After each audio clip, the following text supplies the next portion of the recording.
Hello, everyone. Welcome to today's stream. Yes, sirree. Was I'm back, sort of, kind of, not really, but for today I am.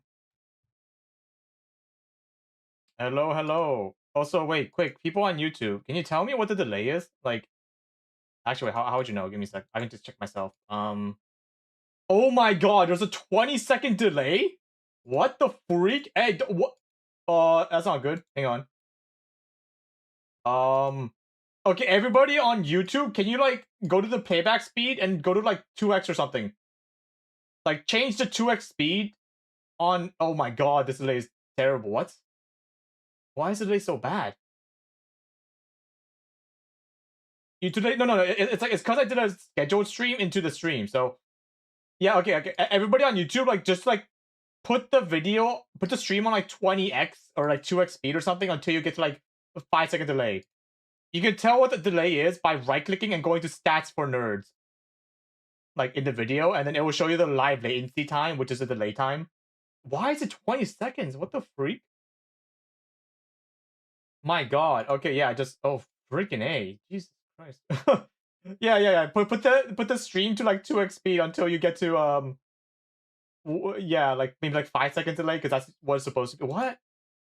Okay, so that tells me I should probably never do a scheduled stream next time. I should just start just complete raw, I guess. Oh my God. At 6.3? Yeah, just okay. Oh my God. Here, I should probably just write that in chat. If you're joining us, then remember to wait. If you're joining us now, remember to 2x speed the stream for a little to remove some of the delay. I don't know why there's like a 20-second delay right now. Lol. Alright, there you go. New pin comment because we have officially started. There you go. Oh my God. Freak. I like why is it 20 seconds? Like why? Literally, why is that even a thing? Okay, well, whatever, I guess. All right, well, hello everyone. YouTube stream will be very far behind the Twitch stream, but I'd like do be like that sometimes. All good. No schedule start, just raw. Damn, lips bites lips. Oh my God. But yeah, hello everyone. I am so out of it. Yeah, yeah, that's me. I am very, very freaking out of it right now because I had a very tumultuous week. I'll be honest, it's not been the best week for me, but what evs, I guess. That's life, lol. What have you guys been up to? I'm just waiting a bit. Like, we always wait a bit to start the stream so that, like, everyone can join before I start yapping about the actual things. So, yeah, maybe like 10 minutes of just yapping and then we can go on from there. But yeah, guys, we did it. We hit 1,000 uploads. Let's go. I don't know if that's a good thing or a bad thing.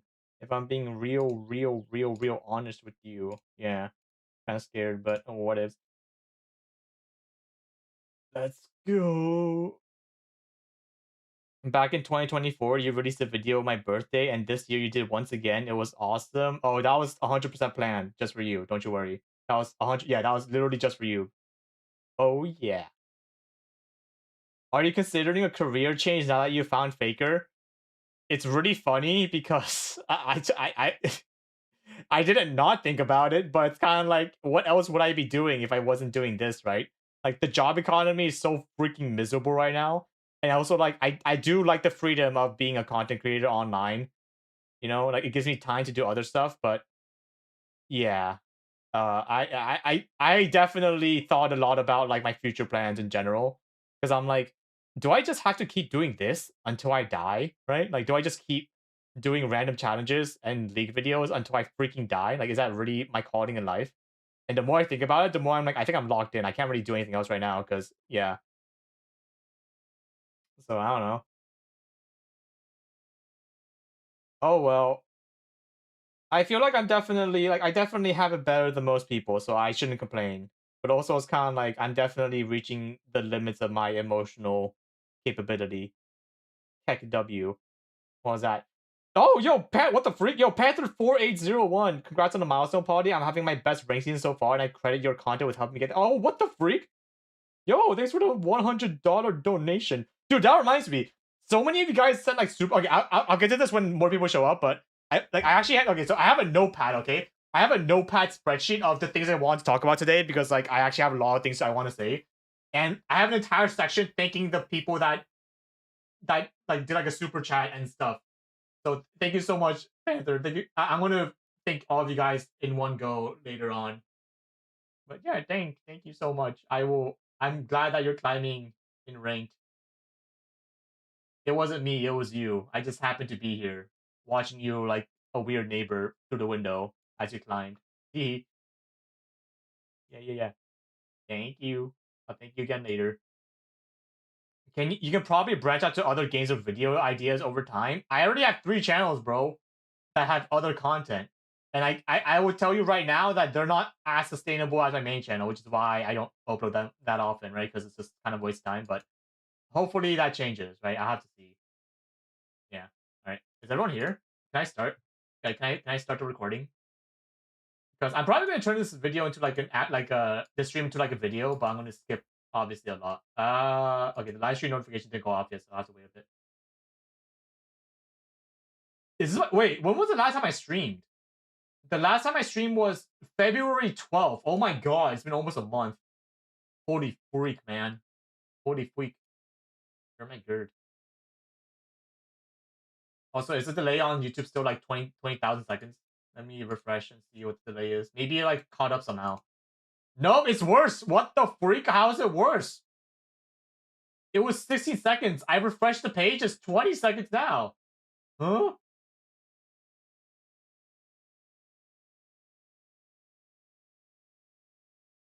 Bro. Yeah, I don't know how this works, right? Because like obviously, like the fact that people can like speed up the video means that it's not that. It's just kind of like, why is the default delay set to like, why is it 40 seconds now? The pinned comment? Yeah, okay, yeah. I'm gonna hope that everybody that joins the YouTube stream just does whatever the pinned comment says. Yeah. Oh well. What is happening on YouTube? I don't know. Like, this just tells me I should never do a scheduled stream because just doing it raw makes like whenever I do like complete raw, it's always like 5 seconds delay. So I don't know what's really going on, but oh well. Lol. High quality, the delay is so bad that by the time you're done reading this, I will have wife and kids. Yeah, literally, I read this at like 11:12. It's already 11:13. Oh god, you guys are stuck so far in the past, bro. Oh my goodness. Refuses to go below 6 seconds for me? Damn. This sucks. Yeah, I don't know. Yo, what the? Yo, no, thanks for the fit. Oh my god, fit. Guys, stop donating. Guys, stop. Let me talk about stuff before you donate. Yo, thanks for the holy freak 50 gifted memberships on YouTube for Lolody. Yo, thank you. Oh my god. My freaking Takodachi viewer. If you got a membership, please thank Lolity for the gifts. Please. Like I don't even offer that many perks for even subscribing to me, but I really appreciate it. Thank you. Polly, you want my Valentine's? Oh yes! Wait, part 3. Okay, wait. Okay, here. Let's just start the stream. Okay, I'm just gonna start the actual stream. All right, hello everyone. We have officially started. All right, here. Let me just do this. Just you do here, and then where the freak are you? There you are. All right, hello Twitch chat. Hello YouTube chat. YouTube chat is currently behind by 20 seconds. So we're gonna have to wait a bit. We're gonna have to wait until they finally catch up on whatever's happening here. But hello Twitch chat and YouTube chat. Welcome to the Faker After Party. Today we're going to be talking about completely random things involving the most recent Faker video that I did. Because, you know, like that challenge took 2 years. And obviously I can't fit everything from the 2 years into a 40-minute video. I tried making the video as short as possible because I didn't want to just be like dragging along the story for no reason. But, oh, there we go. YouTube's back. But yeah, we're just going to be talking about random stuff. All right, I'm just going to be yapping about things. But all right, cool. All right, now that we got that out of the way, we have, for people that have been watching my previous videos, you would know that we have currently a Valentine's side story going on. So to tell me right now, what's happening? Like, what's the part 3 to the Valentine's story? So I think before, like, somebody asked me if they should confess on Valentine's or something, and we had determined that you shouldn't do that. And then they said that they were going to meet them on Valentine's. So now we're in part 3. What happened at the Valentine's? Because it's been like a month. All right. Okay. Yeah. Well, what? I didn't visit her that day because she was busy. Freak. But I went a week later. Okay. All right. What happened? Okay. Yeah. Keep going. Keep going.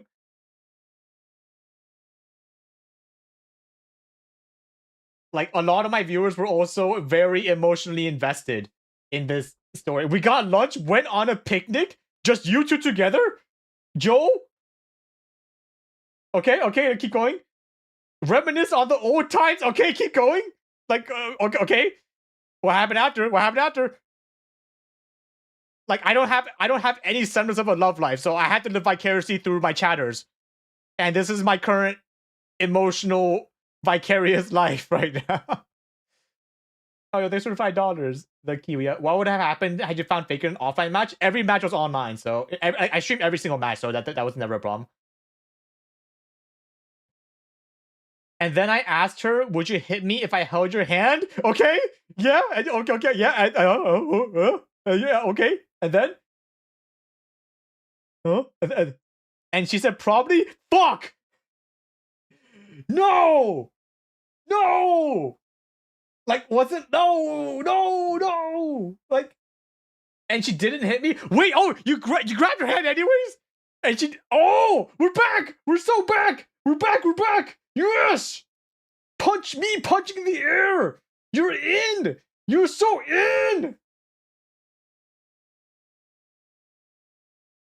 Okay. All right. Okay. But, like, okay. So how did it end though? Like, did you set up another day for the next thing, or like? Oh God. So now we're trying to figure logistics and boundaries? Logistics? Is that the proper word? Wait, give me a sec. I feel like my definition of what logistic is not the correct word. Give me a sec. Logistics meaning.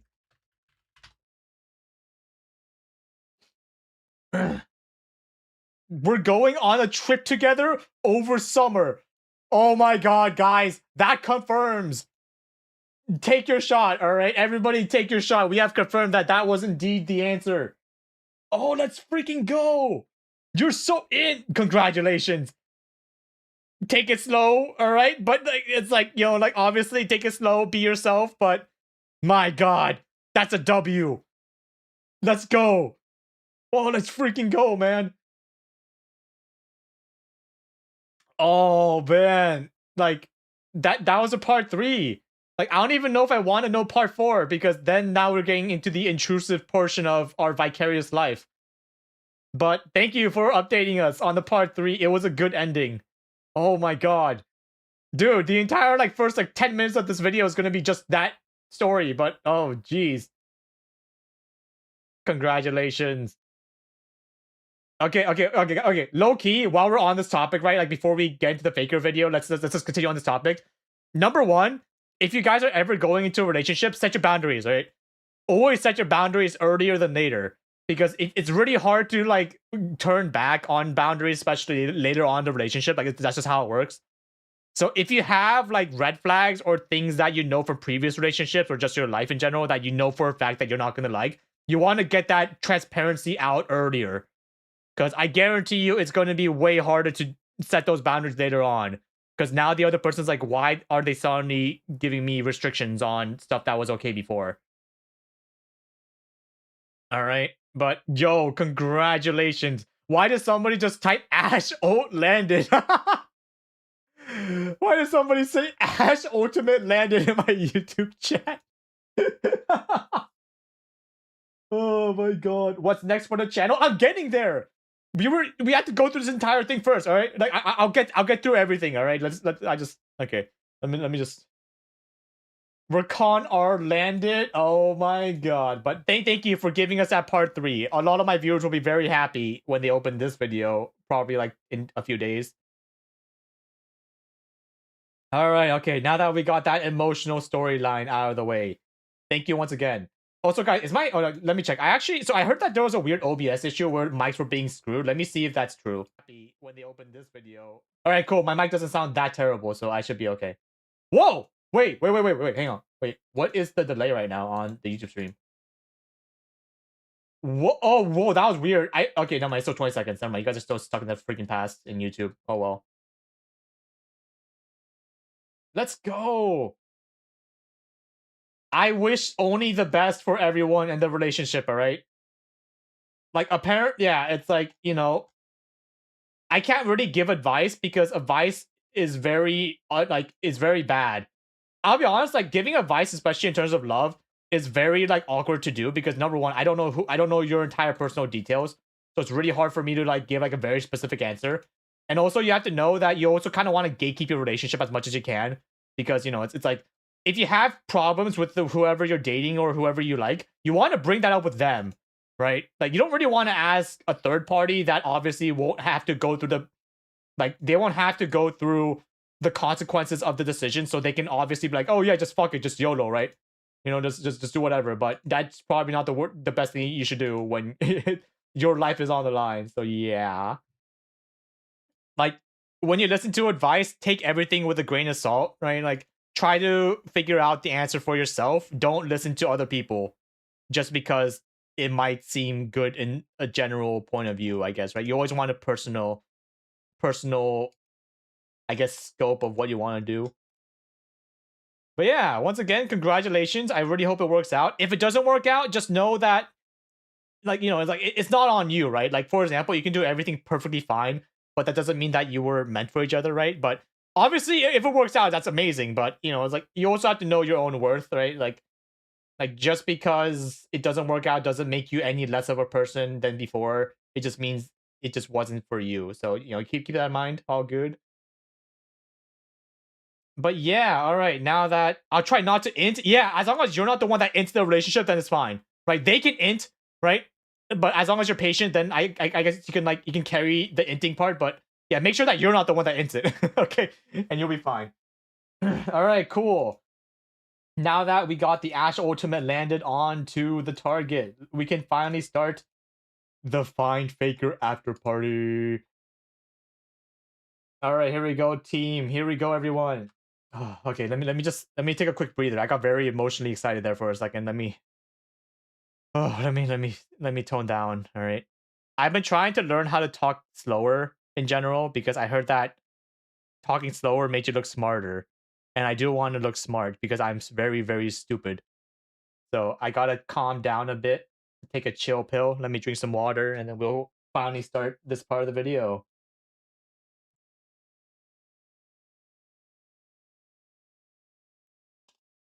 All right, I have hydrated.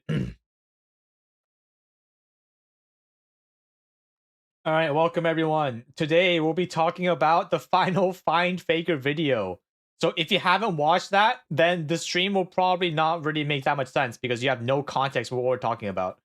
So please watch that first before you watch this video / stream.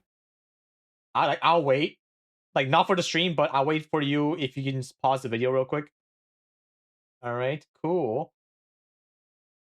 All right, so today we're going to be talking about, like, the behind the scenes regarding the making of the video. So I'm just going to be talking about the things that I included, like why I included them, and the things that I didn't include.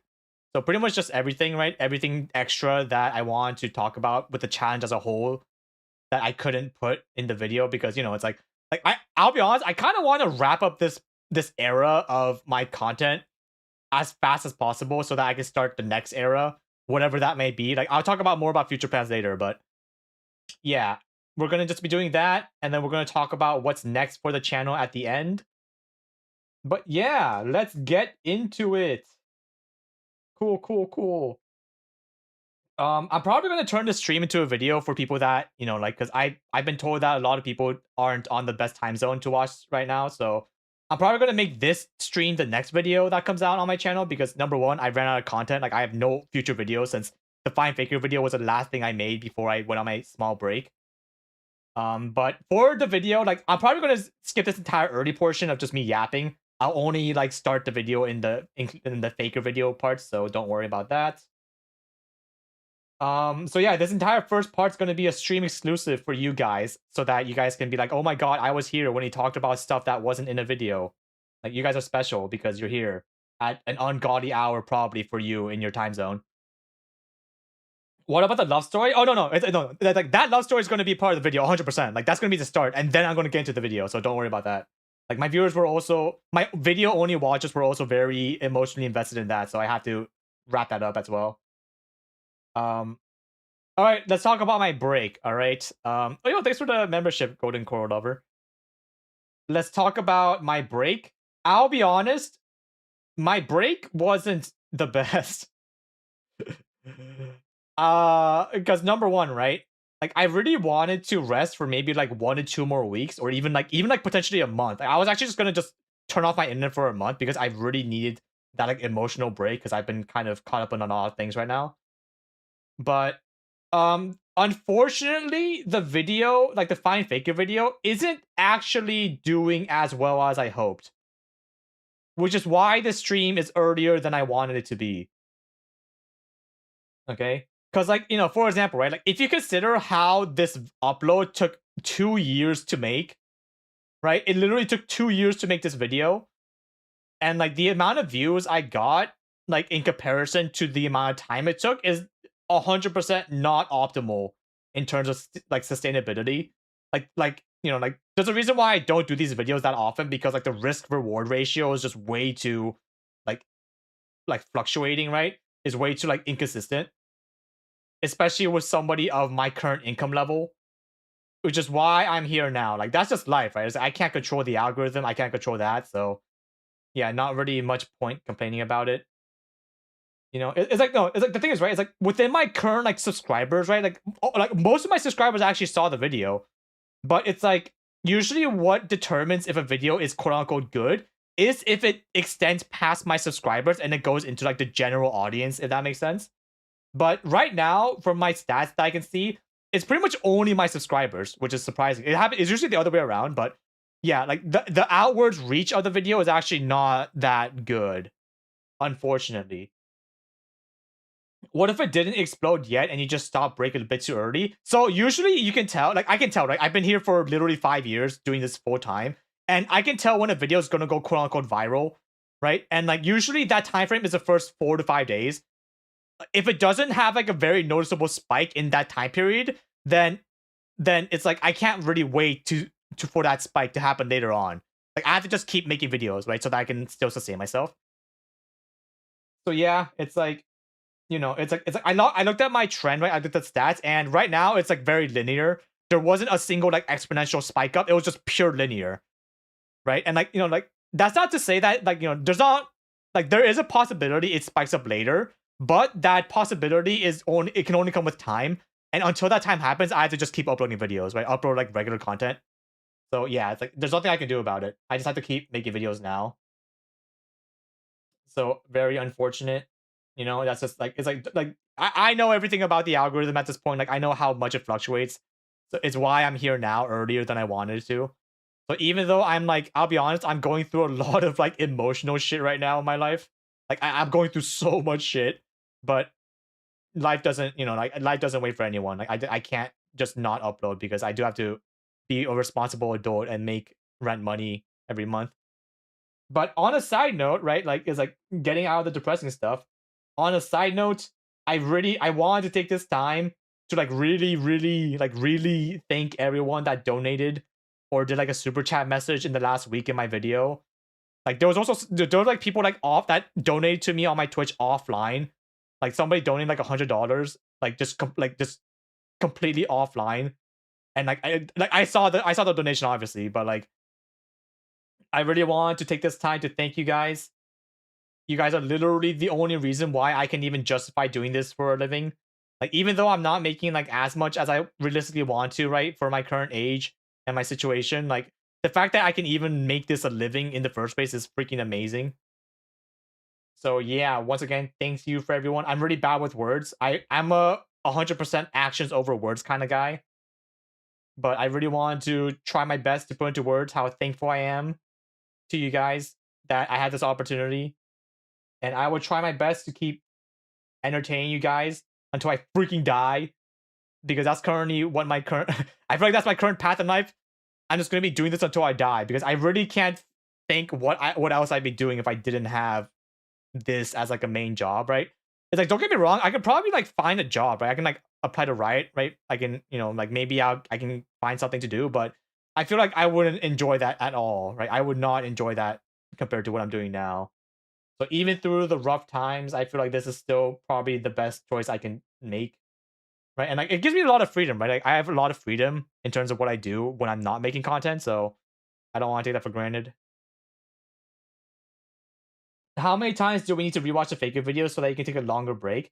So the thing is, right, it's like that's a very temporary solution, right? Like no matter how many times you guys watch one specific video, I have to find longer term solutions for my revenue by myself, right? Like nobody can do that for me, right? Like even though I'm very grateful for like these like very big donations and like membership subscriptions and stuff like that, like it's more of a temporary solution for a long term problem. So yeah, it's like there's nothing you guys can do, right? It's like the most I can ever ask my viewers is to just watch my content and enjoy it. Like that's the best I can ask. Like I can't expect you guys to constantly like donate every single month, because it's like that's just not sustainable, right? Like I can't ever expect you guys to do that. So it's like if you ever want to support me more, like just know that watching my videos and liking it, that's literally all I can ask for, and that's all I really need. So yeah, don't worry about it, right? Like this is my problem I have to figure out.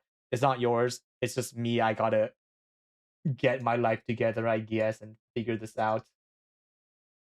Yeah, don't you worry. I'm very good at solving stuff, I think. So hopefully I can solve this problem soon. Yeah, all good. Just gotta be an adult and earn money. Also, yeah, dude, I have no idea how the hype function works. Like, it's like people are like, "Oh, I hyped your video," and I'm like, I don't know what that is. Like, I don't know. I never used it myself, so I don't even know if this like is even a thing. But yeah, what ifs? Avoid corporate jobs. Yeah, especially in Korea, I don't ever see a world where I would enjoy like an actual corporate job. So it's why I'm trying. It's why I'm burning myself out so much trying to make this work, right? Because I really like this job. Like the highs I get from this job are so high, but it's also kind of like the lows are also very low. But I think the good to the bads, right? It's like I try my best to make sure that I can keep this going. But it's also like I really wish it was more stable than it is now, where it feels like if I make one mistake, I'm just going to lose everything. So that's definitely a problem. Yo, thanks for the $10, Ailey TV. Thank you. I just wanted to say I love your positivity and being of a similar mindset. That's how I'm able to enjoy the game myself. If I pay ranked, I might be screwed though. Thank you for the $10. I hope your rank goes well. Hello, Mr. Code.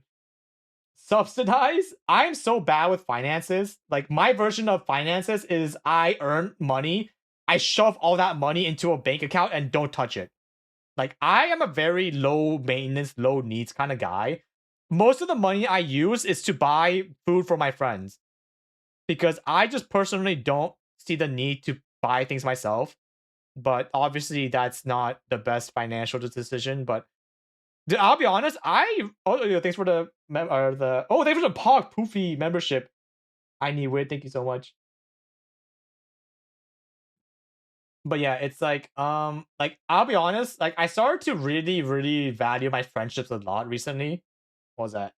Sorry, I have to like open up OBS on the side. Yo, they turned $50 upon temporary solution. Oh, thank you. Thank you so much. I really appreciate the temporary solutions. But yeah, it's like I started to really, really value my like close friendships recently.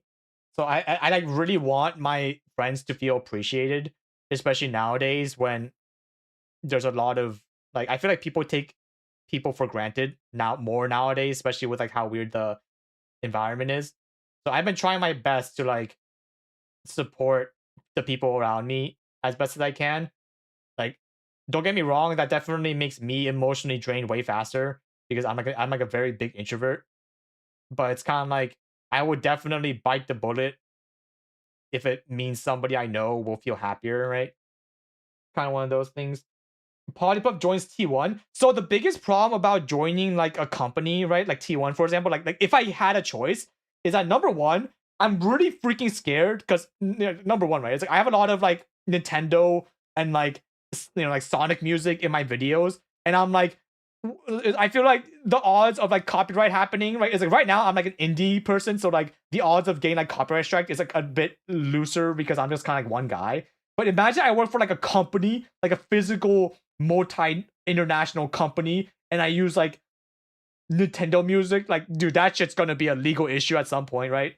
So that's kind of the main reason why I try not to join an organization, because I'm scared I'm going to be like a PR risk at some point where like Nintendo's going to be like, wait a second, this guy that works at T1 uses our music, right? It's like, yeah, you know what I mean?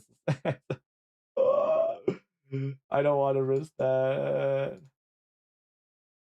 Oh my god, yo, biggest oof, there's nothing more permanent than a temporary solution. No! I don't want to go. Oh, like dude, this is why I don't do donathons, because like my viewers are so nice that I know they're going to fill up the donathon whatever I'm doing, which is why I try my best not to, because I'm like I feel so bad taking your guys' money, like squeezing you guys for money. But oh, thanks for the $200 donation, biggest oof. Thank you so much. Like, dude, guys, I'm not gonna lie. There was one time when somebody donated me like $1,000, and I was like, I refunded that shit like immediately. I'm like, I cannot in good conscience take this money. Like, I really can't. But I can't even refund like YouTube supers because like that goes into the system, and I can't refund that. I'm pretty sure. But yeah, thank you so much, biggest oof. Like, please, right? Please tell me that that was like a responsible financial decision. I hate talking about like how bad my life is or sometimes, because I'm like I don't want to ever guilt trip someone. I feel like guilt tripping somebody for money, like even like subconsciously, is like very manipulative, and I really hate that. I really hate that. So like, please don't feel like you have to donate, right, for my content. Like, please don't. I'll find a way. I find a way, but it's like I make software engineer money. Don't worry about it. Okay, but it's like I really hope that you're at least treating yourself as well, right? You know, it's like I always like for me, right? Because I know for a fact that I treat myself way less than I treat my friends. So I know like I definitely sacrifice a lot of like emotional, mental energy for other people. So I really hope that that's not your case. Yeah. So yeah, I really appreciate it. Like once again, like thank you so much for the donations, everyone. Like I'll be honest. Okay, like just real talk. Okay, like close to real talk. Like the amount of times I want to just quit, like at least like or at the very least just go offline for like a month in the last especially year, is insane. Like you guys don't even know how often I want to do that, because I've dude, okay, so like okay, number one, right? Like I'm a very keep it inside kind of guy, right? Where I'm the type of person where I don't want to burden any single person with like my thoughts, because I'm definitely just like the, you know, it's like I really don't want them to feel bad or like them to feel emotionally weighed down because of me. You know, I'm just that personality type. But over the years, I feel like it's because I'm getting older. At some point, I realized I can't hold it in anymore, right? Which is why I tried like removing myself from any situation where I would like feel like I want to get that kind of thing across, right? But it's not really working for me nowadays, which is why I've been very offline more than usual, right? So yeah, it's like I gotta figure this out myself, right? It's like okay, the thing is, right? It's like if it was just me, right? If it was my problem, I can figure out a way to get out of it. But the biggest problem is that it's not my issue right now in my life, which is why I'm just so like dead. You know what I mean? Like it's literally not my issue that I'm having. It's it's regarding somebody else, which is why it's like there's nothing I can do to physically change my situation, right? Which is why I'm just so like mental boom. Because yeah, but yeah, it's like I just gotta keep working. I just gotta keep working on myself because there's nothing else I can really do, unfortunately. But that's life, right? That do be life. Unfortunately. All right, we've been going on a sidetrack. Let me get back on topic real quick. Where were we in? I have a spreadsheet talking about the things I want to talk about. So let me find out where that was. Um. Oh yeah. Okay. I just thanked everyone for the donations. Thank you once again. All right, okay. We're getting into the part of the stream where now this is the video, right? Now this is the video that's going to be on YouTube. So pretty much most of the things I talked about until now is not going to be in the final like upload I do for tomorrow or whenever this video comes out. So, haha! Now we're back into find faker talk mode, baby. Yes, sirree. Yeah. All right, here we go. Now we can talk about the final video. So, just a wrap up. So I didn't touch my PC for like a week or so, and I didn't play League for like a month until yesterday when I played in a 5-man flex with some friends, right, and some other streamers. So I'll be honest, just the feeling of like moving my mouse yesterday felt so foreign to me. Like it was so weird. I was like, wow, is this what happens when you touch grass for like a week and don't touch any electronics? Oh my god, yo, there's 20 more gifted in it with. Is that I in the first or is that an L? I'm assuming it's an I, like in it with in I not I can't read that, I'm sorry. Thank you for the 20 gifted memberships. Thank you. Yeah, I was playing on NA with 200 ping and like a 5 stack for flex. Like that was fun. Like, I don't know if you guys were like, I didn't announce it anywhere, but yeah, I'm sure if you guys were watching other streams, you probably saw my name and was like, hey, that's my streamer. So yeah, I was there. Would you consider coaching Emily Wang at Bard? I have a lot of things to do this month, so I'm not sure if I have any more resources, unfortunately. But we'll see. Um. So yeah, okay, we can finally talk about the stuff. All right, we can talk about the video. Thank you for how long have I been streaming for? Like how? It's been 40 minutes, dude. I've been yapping about things that aren't even related to this stream's topic. All right. Thank you for waiting. Now we can talk about it. My god, I'm gonna have to skip so much in this thing, but Jesus, now we can start. Yo, thanks for the raid, Jack and the B hacks. I hope you had a good stream. All right, here we go. Sorry, I have to change monitors. All right. Let's talk about the faker video. All right. So, number one, we're going to be talking about the faker video that we made. This is my timeline for half of the video. You can see how it took. There's a reason why I had to take an extended break. Because, yeah, there's a lot I had to work on. Yeah, like if you guys don't know anything about video editing, this is a timeline. And I am very, very so so if you guys don't know, my current upload schedule is most of the time I usually upload like maybe like a stream edited content once every 3 days because that's like the fastest I can make a video. Right? That's like the fastest I like optimize my workflow so that I can like pump those out pretty fast in like a few hours. But every now and then I have to like I try to make a quote unquote more effort bigger video, which is for example this faker video, right? Like I try to spend more time on like the actual editing and like the actual like storytelling and stuff for these kinds of videos because yeah, these are like the big videos that make up my channel. Yo, hello, Mr. Stunt. Oh my god, thanks for the $100 SGD Lolity. Thank you. I really don't know any other currencies, but that has to be a big number. Thank you so much because it's red. Thank you for another temporary solution. So yeah. Oh, sorry, that wasn't it. Hello, Mr. Stunt. But yeah, so if you guys don't know my editing style, number one, right? Okay, I'll be honest, I have one really big pet peeve when I watch other videos because I'm also a watcher, right? I'm also like a video watcher as much as I'm a video creator. I have one specific pet peeve where I really hate sharp S sounds, right? So whenever I hear someone talk and like I can tell that like they don't have like a pop filter or like they have very sharp S sounds, that physically hurts my ears, right? It's just a pet peeve I have. So, and because like I really hate hearing that, whenever I edit a video, I will go through my example. What do you mean example? Like it's just S's, right? So whenever I talk right now, like I actually try really hard to talk in a way where my S sounds aren't that pronounced. So that when I edit the video, I don't have to manually lower it. But when I edit every single video, right? It could be a regular upload, it could be anything. Whenever I edit anything, I manually lower every single S sound. Because there's like a way you can do like you can put like a de-esser on your entire thing. But I found that if I do that, it makes the rest of my audio lower, right? It's really weird. So every single video I make, I manually lower my S sound. So here, let me actually here. Let me just open up like a random video so that you guys can tell I'm not like lying on my brain. No hissing? Yeah, no hissing at all. It's called sibilance? Yeah. Like I pay really close attention to this kind of stuff, honestly. But let me let me just briefly just so here, okay, here. Boom. So here, like here's the actual like like here's the timeline, right? Like of the Find Faker video, especially. Um, so here, wait, can you guys hear this?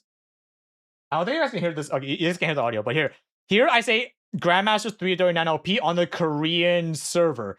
You see right here, this little like portion here, right? This portion like is where there was a sharp S sound in my recording, and instead of just recording the entire thing, I manually cut this part out and then I lowered the S sound. So on the right here, I don't know if you guys can see it because it sounds small, but for the regular audio, it's like 9, right? Like 9 audio level. But for this sound, it's 3. And throughout the course, like whenever you see like here, right? Whenever you see these like small clips of like, so here's like I've been finishing up, but the SH sound was too sharp for my taste, so I manually lowered it. So like throughout the entire like video, you can see these like very small portions, right? Like these portions that are just cut out. Like every single one of these was a sharp S sound, right? Like most of the time there aren't, but like it's like every now and then. So here, for example, like a champion, right? It's like for example, like my CH sound was too high, so I lowered it. Kind of OCD. No, that's the thing. Like it's not really OCD. It's just like I just really hate that sound, and like I really try to like at least subtly make the viewer experience better in any way imaginable, especially for these like bigger videos. And I know for a fact there's also going to be people that have these like sharp sounds that they don't like either, right? Which is why I also try to make sure that I account for those people. Do you use software auto DS filters? No, because whenever I do those, it makes the rest of the audio just screwed, right? Because what de-esser does is it like de-esser makes the highest S sound go lower, but that also inadvertently makes every other regular audio go lower at a certain point. Like there's just some S sounds that you can't de-ess. And like after just trying out, I tried everything. I tried every single method, and I was like, this is not, I can't do this. So I just started to just manually lower all the S sounds like that, you know? And like, yeah, it's like, yeah, like you can see how often I have to do this every now and then, right? Like even just like there are times when I go like, my God, I'm a god. When I recorded this, I didn't do a single sharp S sound, but then yeah, you can like see here, right? You can like see these very small like portions that are cut out. That these are the S sounds.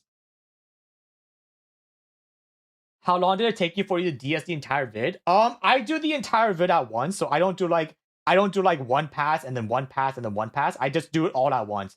So for example, like I like go through the video, I put in the clip, I like put the DS, I put the subtitle, right? But then I also have to go back a few times to like change the pacing of the video, right? Maybe the pacing's too fast. I re-record some stuff, right? Like there's a lot of things I have to do in the editing process that nobody knows about. But it's like it's kind of like if I do my job properly, then nobody will have to know about it, kind of thing, right?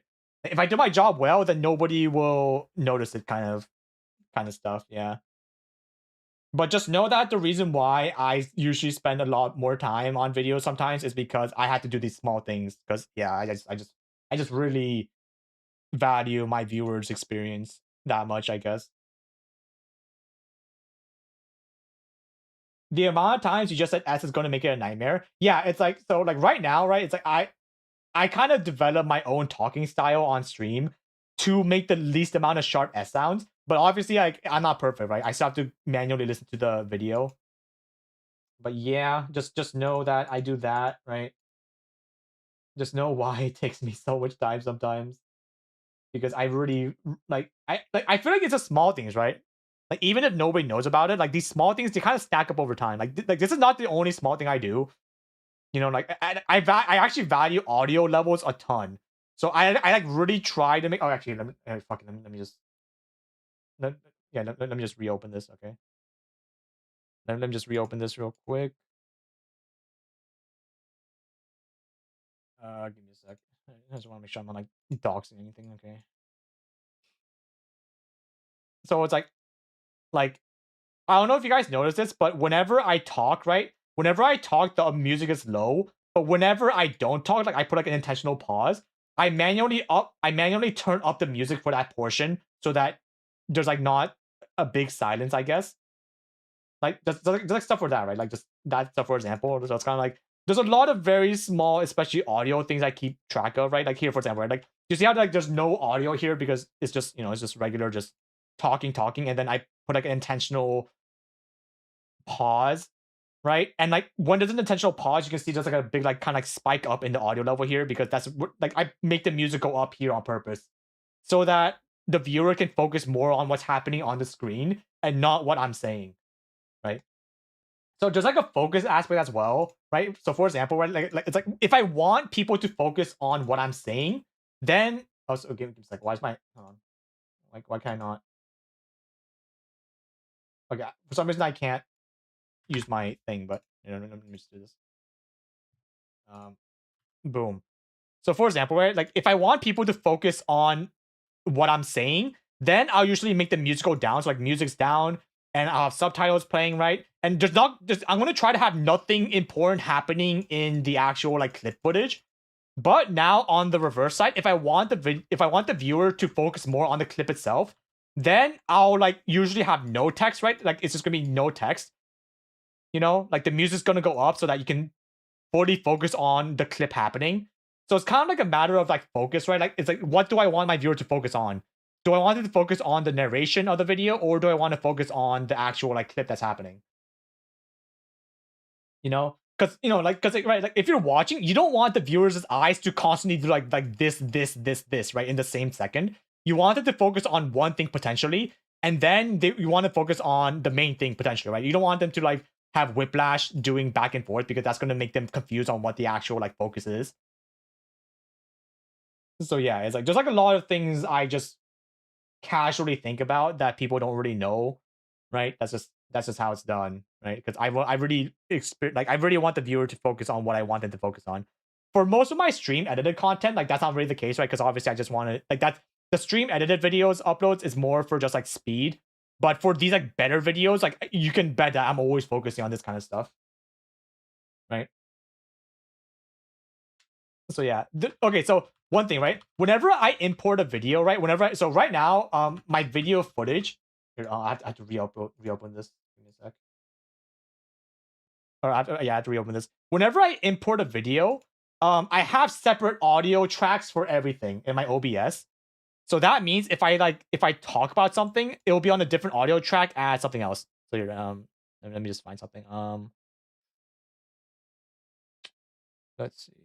Give me a sec. Yeah, give me 1 second. I'm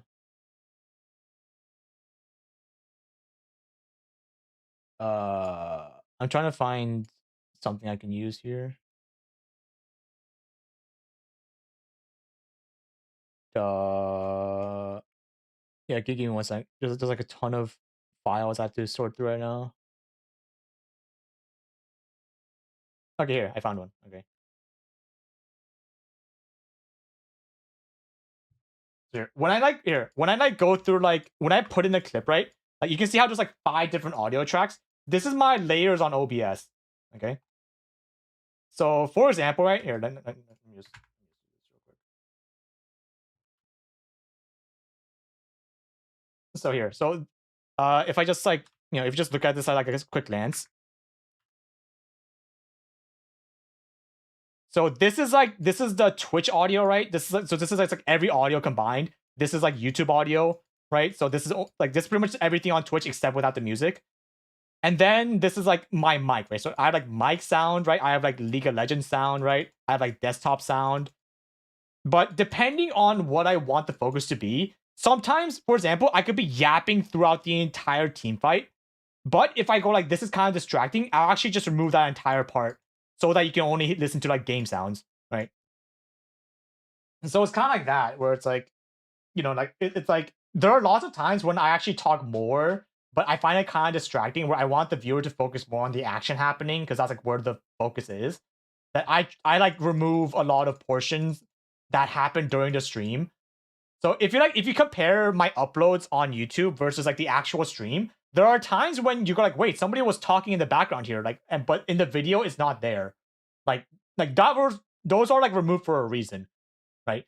It's why a lot like dude, oh my god, whenever I make videos regarding like, like for example, like the tournament videos, right? Like the event videos where, like You guys know those videos where like I'm like part of like an event with multiple mics?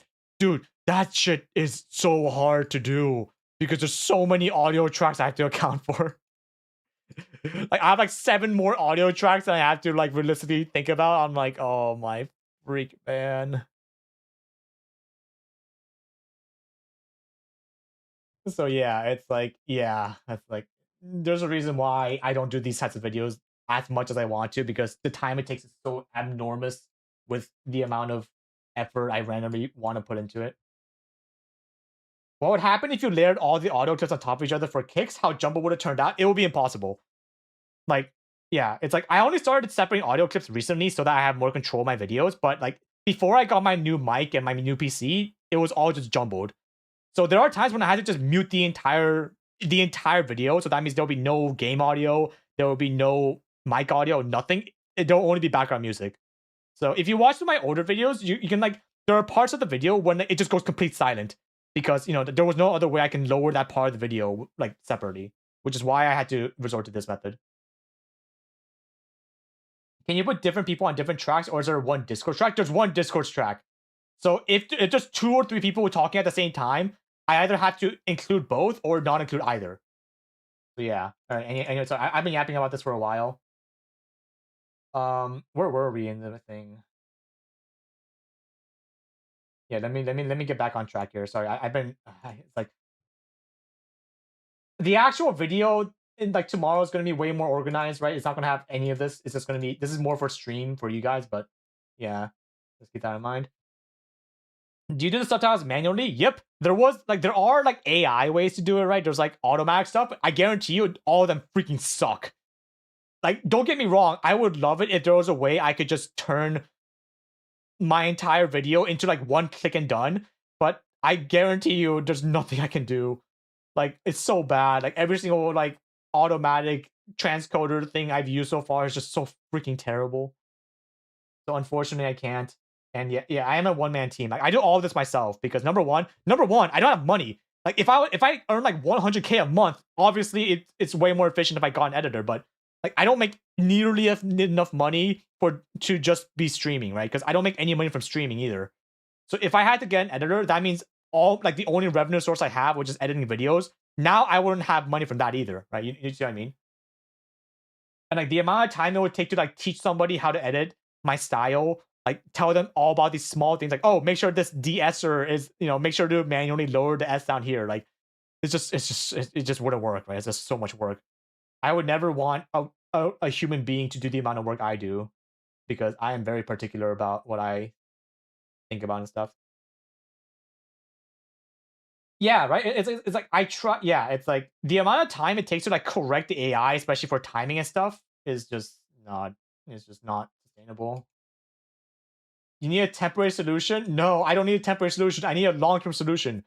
I'll be honest. The only long term solution is if I earn like 100K a month, right? Because the biggest issue I have right now is that I don't make enough money, but I can't really control that. And like, do not donate. Do not donate assuming that I need donations. That's not the issue. Donations are always a temporary solution. The biggest long-term solution is the fact that I had to figure out how to make more money consistently without having to burn out more, right? That's the issue right now. But I started to realize that that's just life, right? It's like the more I work, it's just life, right? I can't expect to earn more money with less work. That's just not how life works.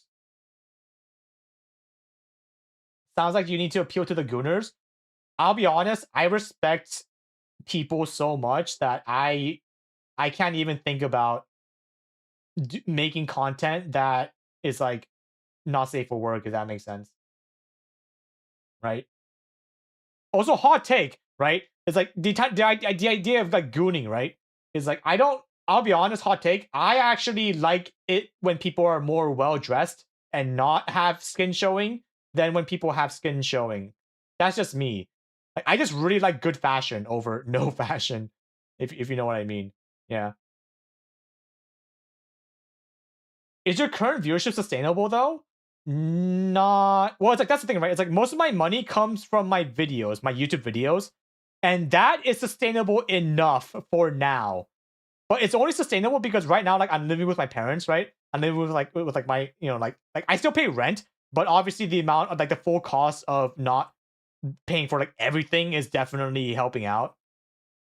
But yeah, it's like yeah, I can't like I had to move out one day, but I really wish when I do move out, I am in a way more financial stable position.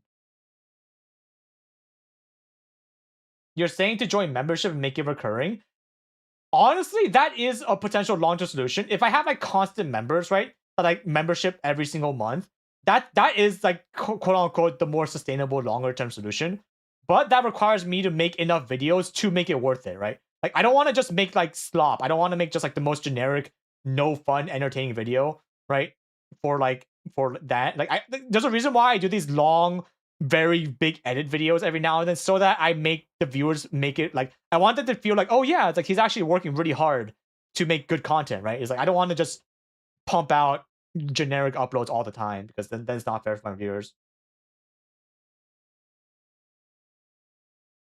Move to cheaper country? Dude, I live in Korea. Like Korea is probably one of the cheapest countries to live in, right? So the fact that I feel like I'm like stressing out over finances in objectively or like a cheaper living country, like that's already an issue by itself, you know? Yeah. Have you gotten offers from media organizations or content creation teams? So okay. This is kind of personal, but I'll be very vague. I was actually I actually got an email asking me if I wanted to get sponsored by a big group, right? I'm not gonna say who, but they're in the LCK. Like their organization is in the LCK. I'll just say that much. But the services that they wanted me to advertise didn't match with my morals, which is why I had to refuse it. I'm not gonna say who. I'm not gonna say which team it was, but just know that it happened, right? But it's kind of like it's like because number one, right? Like I respect you guys as a viewer so much, and because I'm also a viewer, I really hate ad breaks. I really despise when in the middle of a video you're getting into it and it goes like, "Oh, it's like for 30 seconds. Let me talk about this ad." I hate that so much, right? So it's kind of like, yeah, it's like even though if I wanted money, I would have taken that offer in a heartbeat. But right now, it's like I don't want to sell my soul for money, right? Because I do value my relationship with my community a lot, right? So it's like even though fuck man, like I was actually like dying. I was like, oh my god, like I actually really need this money right now. But I thought about it for a while. I'm like, no, it's like I would much rather like yeah, like I respect you guys way too much than selling my soul for like money, I guess. Right? It's like I never want to like okay. I told myself right. I have a moral value. I told myself the only time I would like accept money that's from ambiguously more like morally ambiguous standards. The only time I would do that is if somebody I know that was close to me was fucking dying. That's literally it. So if like if I had like a close friend or like a family member that like needed money for surgery or else they would die, I would sell my soul. That's what I told myself. But if it's for me, if it's for just me, I would never resort to that option.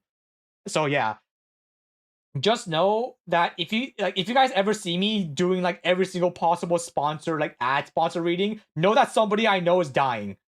100%. Until that happens, I'm never gonna do it anything like that. Just know that, okay? Just keep that in mind. Polly, would it work if you go to America as a trip and try to reestablish it as your home to re-enable Twitch?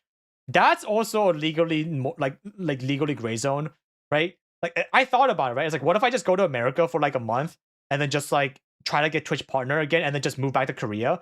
But that there's no way that's not a legal issue. Like that's going to be a legal issue down the line, and I just do not have the emotional energy to deal with that if it comes down to it.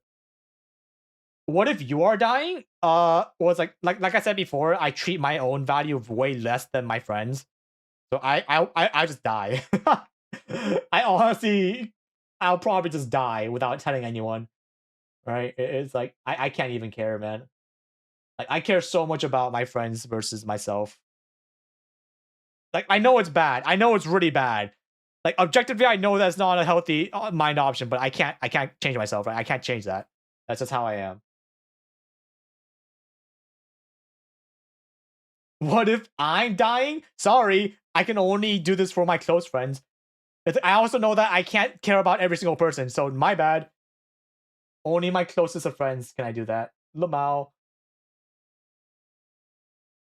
Yo, thanks for the $10 for the withdrawals. You were an important part of my journey through uni. I look forward to your content after long days of classes at work, and I'm constantly inspired by your cheerful disposition and positive outlook on life. Thank you for being yourself.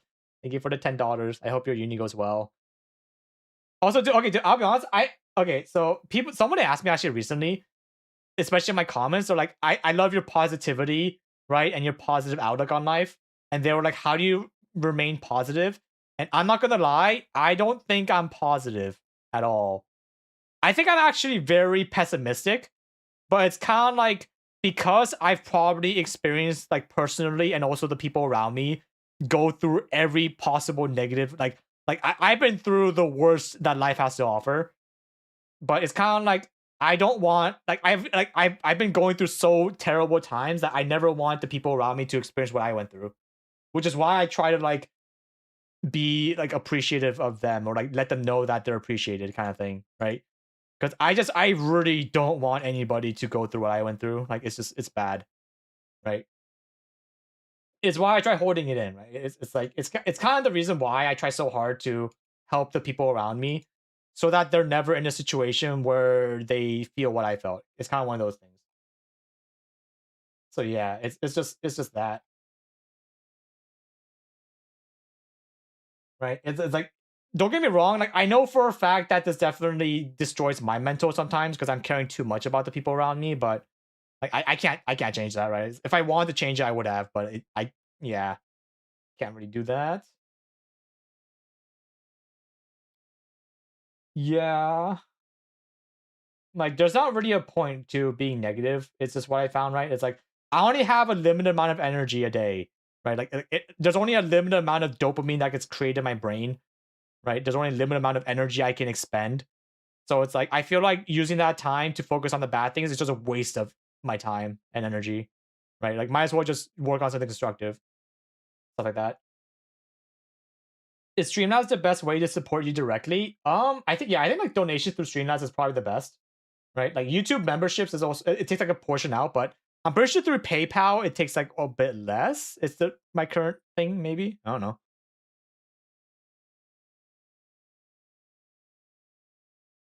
Right? Okay. Also, I'll be honest, it's like it's kind of like, it's like number one, right? I try really hard to make my friends feel appreciated, but I'm also getting to that point where I kind of want to put all that energy into like one person now, right?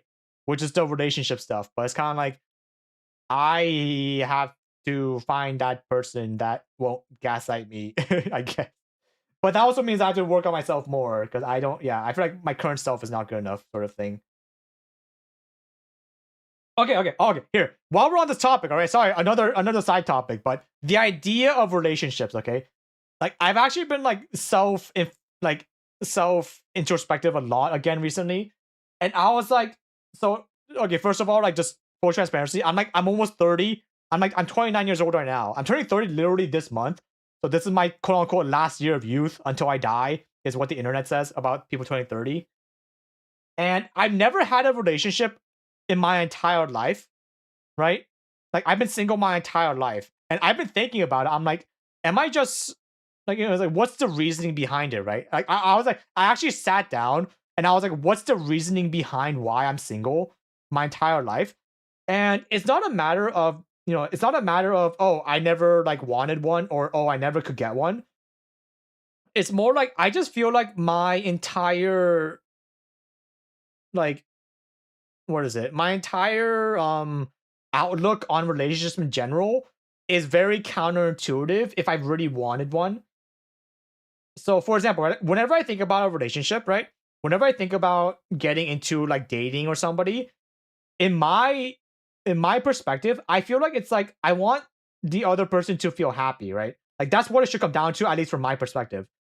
Like if I can't make the other person happier than they are now, then literally what's the point of a relationship? Like that's what it comes down to for me, at least. It's like, why would I not want the best for my potential partner, right? I want them to be happy, or at least happier than they were before they met me. But it's also like that kind of wraps around back to, do I even have to date them for them to be happy? Right? That's kind of that's the answer I came up with. Where I feel like the reasoning why I never had a relationship was not because I didn't want one or because like I never had the opportunity to do so. It's more like I always try to think about the other person first. And it's like, would me being their friend versus me being their partner, like, would they be happier if they were my partner versus my friend? And every single situation, I'm like, I feel like they're happy without me, right? I feel like, for example, like maybe they're just too busy for a relationship that I don't want to introduce the stress of a relationship into their already busy life. Where I feel like it's like, yeah, it's like I can make them happy without being in their like that close into their life, right?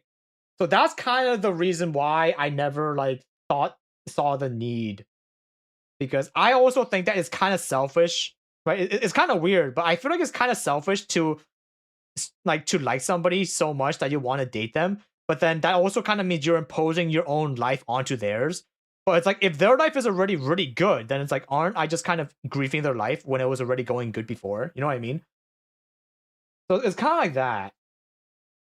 So it's like, even though, it's like, even though like I want to have that special somebody, like I don't want to stress them out into me just entering their lives like that. Right? Because like, it's not about me. The entire point of relationship is that it's not about me anymore. It's about them, and it should be about them. But if I think about it like that, that means that I should not ever like try to like intrude on their life like that. If that makes sense. Also, thanks for the $10, Bazuski. Sending love to party. Thank you. Most people go into wanting a relationship because they want to make themselves happy. Yeah, but it's like, that's not what a relationship should be, at least for me. Like, why do I want to make myself happy, right? Because in a relationship, it's like, now it's not about you anymore. It's about the other person as well. You want to make things work with you and the other person, ideally. But it's like, isn't it kind of selfish to want to impose yourself on their life, especially if they're already doing well, right? Because it's like, I totally, like, I am 100% of the belief that if somebody else can make them happier than I can, then I can only be happy for them, right? It's kind of like that. So it's like, it's like, like if I like somebody, I want them to be happy, right? I want them to truly be happy with their lives. But that doesn't necessarily mean that I have to be part of that life, right? Like, yeah, it is complicated, right? It's like, because obviously, like, I would love it if somebody liked me as much as I like them, but I can't force them to think that way. I can't force someone to like me just because I like them. Like, that's not how it works, right? Because everyone has their own standards, everyone has their own preferences, their own feelings.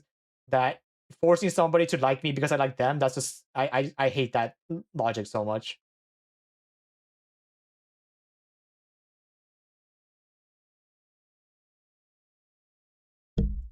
But what if you are the one who can make them happy? Then no, then that's amazing, right? Like, obviously I would love that. If they're truly happy with me, them, then yeah, yes, I would love that, right? That's kind of what I'm looking for. The only problem is that has never happened yet. There hasn't been a single time when somebody has liked me as much as I like them, which is why I'm kind of mental kabooming right now, right? But like, don't get me wrong. Like, I know for a fact that it's not my fault, right? It's nobody's fault that somebody doesn't like you back. Like, that's just not how it works. Like, I know my own value. I know my own worth. But also, right, in my darkest times, I can't also help but think that, oh my god, like, like, am I doing something wrong? Right? It's like, yeah, it's like I'm still human, right? Like, I'm very human. I also have these human thoughts, like everyone does. But yeah, it's just, yeah, it's like, obviously, like, best case scenario is somebody likes me as much as I like them, and somebody wants me to be happy as much as I want them to be happy. But for my current 30 years of living, unfortunately, that just hasn't happened at the same time, right?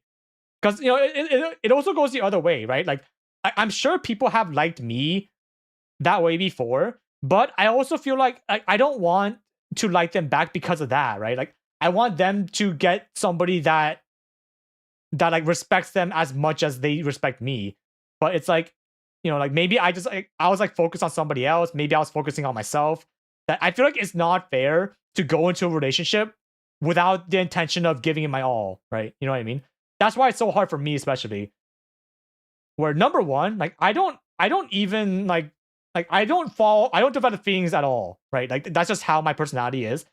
Like I very value platonic friendships so much, and like I just don't develop feelings in general. But in like the once every like 10 years when I do, now I'm freaking out because I'm like, oh my god, do I want to be selfish to like ask them out on a date, even though I know for a fact that they might not see the same way about me, right? Sometimes you only develop feelings after you start dating. Yeah, but it's like I'm the opposite. I'm the person where I had to know somebody for like years, and then one day I'll just randomly develop feelings. Like I don't know why that happens, but I am like I'm a very slow lover, I guess, right? Where it takes me a super long time to develop feelings for somebody. Where like it's a good and a bad thing. It's good. It's good because like that means that like I'm not gonna randomly develop feelings for somebody just like on a flip of a dime. Like so they like I'm a very dedicated like faithful person to the end. Like I'm the type of person where like even if I know somebody has like a bunch of red flags, I'm gonna stick with that relationship for like a decade, right? Until I go like, huh, maybe this is not for me, right? Like I'm a very like not like I'm a very dedicated person in general, but it's like that definitely comes at the detriment of like I'm kind of getting old now, where it's like maybe the person that was meant for me is already gone, and now there's not anybody left. I guess, right? It's just one of those things. So yeah, it's like yeah. Don't get me wrong. It's like it's I know for a fact that if I really want a different future, then I have to try something different. Like I know, right? It's like I've already been through the entire introspective like circle like billions of times, right? Because I know myself for the best, and like I know what I have to do. But it's kind of like I can't rush it either, right? Like I have to be patient. Like patience is key in a relationship, especially where it's like I just want the other person to be happy. Like That's all that it comes down to. So obviously, everything I do would be with the intention of making them happy. But I also have to know that I can't make their life my life. Right? I can't only think about their life. I have to have my own like individual life as well, right? I have to focus on my own goals, focus on that, right? And like if they ever want the like like the stability of like an emotional relationship, then I'm always here to help them. But I can't wait for them is the thing, right? So yeah, it's like yeah, it's like don't get me wrong. It's like yeah, don't worry. It's like I feel like I'm definitely way more mentally stable than a lot of other people in my life that I know. But yeah, it's just gotta take it slow, right? Just gotta keep doing what I do. Gotta learn, change my outlook on life a few times, and it'll be fine. Polly sounds like the type of guy to date someone for a year or two before realizing they're actually dating. Well, it's like I have a lot of friendships, right? I have a ton of friendships. Like I just really like my friends, right? From like both genders. Like I have no problems with like socializing or like just talking with people. But yeah, it's like I want to make my potential partner feel like the most special person in the world, which is kind of like why like I'm like working on myself so much so that if I ever like start dating somebody, I want them to be like, "Oh my god, I struck gold," right? I want them to get that feeling that they're special because I know that's going to make them happy, right? That's how it is. So it's kind of like that where it's like I feel like I have all the theory, right? I have all the theory of making somebody happy, but none of the experience. So it's more of a matter of the first person that likes me back the way I like them back. They're going like I'm gonna make their life as perfect as possible, kind of thing, you know. So I like to think myself as like a lottery ticket, right? That's how I view myself, right? I have like so many skills, I have so many aspirations in life, so many goals. It's all about a matter of whoever finds me first, kind of thing, right? That's what I assume. That's what I'm hoping, right? But until then, I just gotta keep working, right? I can't really stop moving forward because the moment I do, I'm gonna stagnate and die. You also have to prioritize yourself in a relationship. Yeah, but like, isn't it kind of romantic to just unconditionally love someone, right? I think that's kind of romantic. No, like I feel like it's kind of very like sweet and romantic to just unconditionally like somebody and want the best for their life.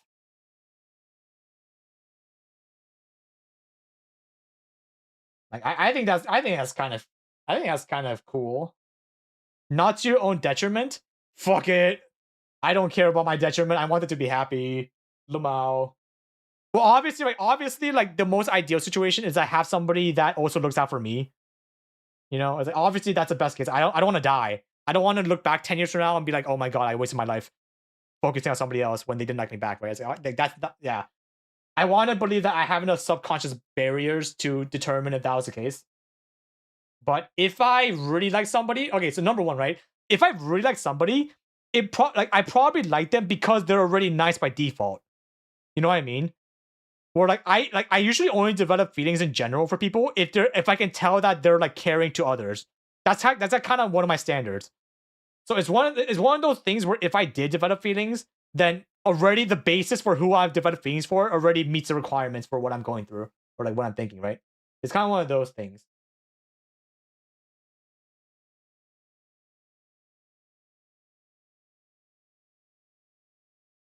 Relationship should be 60-40 and you should be trying to be the 60. Yeah, it's like literally like in a relationship, it should not be 50-50. It should be both sides trying to be a 60-40. Right? That's just how yeah, that's correct. Like the moment you start comparing that, like, oh, this guy's only doing half the work, that's when the relationship is fucked. Like there's no saving that. Because now you're like being in a competition and not a relationship, right? Like there's a reason why it's a conversation and not an argument. The moment you start arguing about things and not constructively going like, oh, like how can we figure this solution out? And now it's like pointing fingers, your relationship is doomed. Like it's like there's no saving that because that's a mindset issue. It's not a person issue. It's just your mindset's not already like you've already doomed yourself into a relationship at that point. How do you meet people you like romantically, Polly? So that's the thing, right? It's like the entire point of dating in general is a vibe check, right? Like there's a reason why I developed feeling for somebody after like a long exposure to them. Is because like you know I have to get to know them first. I don't develop feelings for somebody just by looking at them, right? I feel like falling like develop feelings just from like someone's physical appearance or anything or like first impression is like it's like that just doesn't happen with me, right? Because like I met a ton of people that were objectively really pretty that turned out to be the worst personality in the world, while also seeing people that were objectively not pretty be the sweetest people in the world. So it's kind of like, you know, it's like just by definition, I just want to vibe with them, right? That's my first basis. Like if I just genuinely enjoy being in their presence, if I like talking to them, if I just like if I laugh with them, right? If I have a good time just hanging out, that's kind of my prerequisite for if I even know the relationship is going to go well. Like what venues do you meet them? So it works for me because I'm like a streamer and because I have like a good enough presence online, I naturally meet a lot of people just from streaming, right? Where like I make like a video and people find out about me and like if they're a streamer themselves, maybe we'll like interact like through like an event or you know maybe we'll just collab and then maybe like if we just message each other for a long period of time, we'll just like meet IRL, right? If they come to Korea, like stuff like that. It's very natural for me, right? Because I have that platform to do so. But you also have to know that I don't meet people for a relationship, right? I just meet them because I want to hang out, right? Like just there's no hidden intentions. Like I'm not meeting them for a relationship. I'm not meeting them to get anything out of them. I just genuinely vibe with them enough where I just want to, you know, I just want to buy them food and we just hang out and just eat. Like we just eat yummy food. We just have like a fun time, right? Just purely friendship, platonic stuff. Yeah, it's like I guess it comes down to just knowing that, you know, yeah, it's like just be friends, right? It's like just nothing weird. It's just meeting friends and seeing if you enjoy them enough to want to meet them again. That's just how it is, right? Because it's like I'll be honest, I don't like the idea of dating somebody for just for a relationship. I just don't like that idea, right? Because I feel like the more you date somebody for the possibility of just marrying them and nothing else, it's like, yeah, it's like obviously your relationship is going to be a bit more like stale or like less genuine because you're only looking for one specific thing. But I respect people way too much to just like generalize them into potential date or potential partner, right? It's like that. That just sounds like such a narrow view on people in general because people are very complex, right? Like people have their own lives, their own feelings, their own thoughts. That I don't like generalizing people into like a specific mold because that's not going to work for every situation,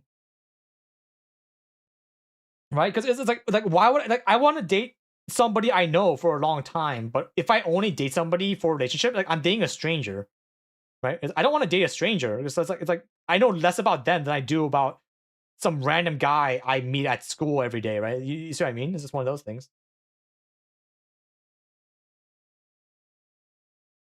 Let me ask you something, Polly. How do you visualize your future partner? My future partner in every iteration in my life, I visualize them as being happy. That's it. There's no other visualization. If my partner isn't happy in my future, then I'm doing something wrong. Or yeah, that's literally it. Like I don't care how they look. I don't care like what their goals are. I don't care. All I care about is that they're happy. And like, isn't that the most important thing that matters? Because why would I ever impose myself on their life if they're not happy? Like, what's the point? So yeah, it's like that's it, right? It's like that's literally it. Like, why would I not want somebody I drag into my life to be happier than before? Like, if I truly wanted the best for them, if I truly like them, then I want them to like be grateful or like, not grateful, but like I just want their life to be just objectively better than it was before, right? I want them to know that they have somebody that will unconditionally like them, right? Somebody that will be there for stability, somebody that will always be there for them at their worst moments, somebody that will like support them at their highest moments, be happy for their success, right? That's what a relationship should be, you know?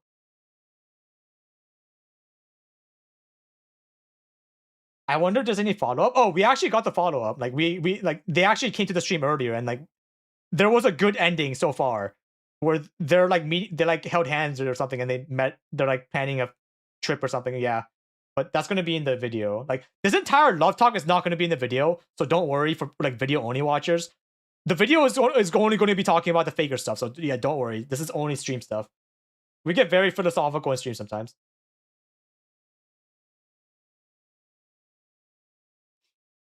But yeah, okay. I think we're wrapping up this talk. Sorry, we were on another side tangent. Yeah.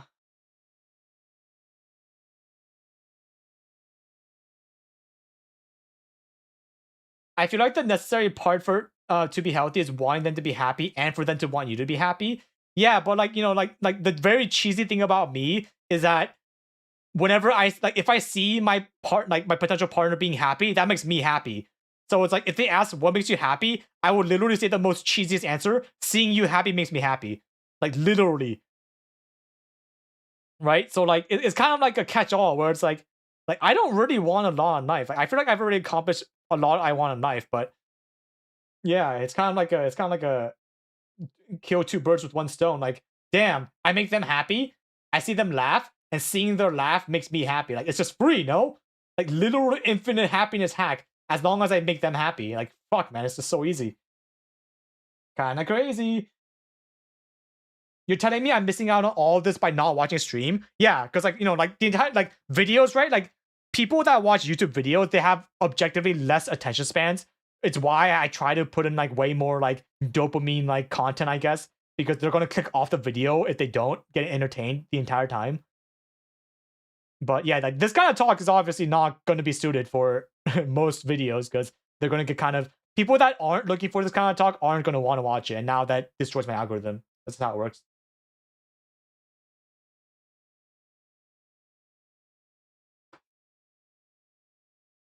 Do you ever worry about how people see you? All the time, but it's kind of like I try to only give value to the people I care about, right? Because number one, right, it's like, dude, it's like I want to care about everyone, but I also know that I'm a human being. I can't care for everyone, right? So it's kind of like I try to narrow my focus on to the people that matter to me the most, right? Because, for example, right, it's like I can't care about every single starving child in Africa because I don't know them, right? I can't control them or do anything to help them out. So it makes objective sense to only care about the people I can actually impact, which is my friends and the family around me, right? So it's kind of like I take their opinions way more than like a random guy on the internet that I know is just like rage baiting, you know? That's just how it goes, right? It's like, yeah, it's like you want to you want to narrow down your focus to the people that actually matter in your life. Because if you start caring about every single random chatter, then you're just gonna die, right? It's like obviously some random guy that I don't even know anything about. I don't care. It's like I don't really care about who you like what you say. I can just ban you and then go on with my life. That's just how it works. Yeah. Love talk posted on variety channel. It's kind of like, it's like if you respect me, then I'll respect you back. But if I can tell that you're obviously like you don't care about who I am as a person, then I'm just gonna ban you. And like I'm not really gonna do sleepover because like it's like why would I care about somebody that doesn't respect me, right? That's just how it is. Also, goodbye, Inward. Got a shower and get to bed. Good night. Thank you for all the memberships, donations, and stuff. Thank you. Right? It's like, yeah, it's like, I just started to realize that you have to cut people off from your life, especially as a streamer, right? Like, I have to know how to cut specific viewers off because I want to maintain like a good community. And if there's like a mosquito that's buzzing around all the time that I don't ban, that's going to affect the rest of my community, right? And I really try hard to keep like some semblance of like people that I want to see in my chat, right? It's just one of those things, yeah. I think that being happy on your own in yourself, you eventually can find someone who just happens to be able to slip into it while making themselves happy. Yeah, but it's like I need time, right? I need time to know if I have a chance. Or I need time to like get to know somebody enough to figure out if they think at least positively enough about me for me to not think that it's too selfish to ask them out on like a date or something, right? That's just how it is. But that also comes down to time. You need time to get that information. You can't just rush things and expect to get all the answers because now they're going to be like, oh, this guy's kind of clingy. This guy's kind of like getting too close for me for my comfort. Because everyone's different, right? Some people, they really like that. Some people really don't. And it just takes time for you to realize that, yeah, I should probably slow it down a bit. You can't make everyone happy. Yeah, you should never be a people pleaser. But if you truly like somebody, you're going to do everything in your power to make that person happy, which is what I believe a relationship should be. The moment you get into a relationship, they should be your number one priority, right? Because, like, for example, like like, I'll be honest, I feel like I would value my partner more than my family. Not because I hate my family or anything. Like, I do like really like my family. It's more like your potential partner is, technically speaking, the first person in your life that you choose. You know what I mean? Like, you can't choose your family. Like, that's a good and a bad thing, where because you were like born into your family, they have like a sort of familial obligation, right? But it's kind of like you can't really choose them. But for a partner, right? Like, your partner's technically the first person and last person you should choose in your life that you actively like went out of your way to like drag into your life, and you like went into their life, right? Like, that's just how it should be. So it's like the moment I get a partner, you can bet I'm going to make them my number one priority no matter what. You can bet that if I'm doing like a 24-hour subathon and they ask if I want to hang out, I'm going to drop that shit immediately and go hang out with them. You can bet for sure that's going to 100% be the case. Because it's not fair to them if I don't at least treat them to that much respect and like that much, like of my focus. That's just how it works. We just hang down and slowly started falling for each other. Yeah, I'll be honest, I'm kind of going through something similar where I'm trying to make the other person fall for me, sort of thing, but that takes time. So yeah, it's like we all go through our own troubles, right? It's just how it works. We just gotta just take it slow, be patient, let them get comfortable, don't rush things, right? If they find somebody else, then all good, right? It's like at least if they're happy, then I'm happy, or whatever, yada yada, all the cheesy stuff. What ifs. Sometimes I wonder if my family would like me if you aren't family. Yeah, exactly, right? It's like your family's kind of stuck with you, so obviously they're going to be more obligated to sticking with you, right? Like people still cut people off from the family because they realize that they can't do this anymore. But yep,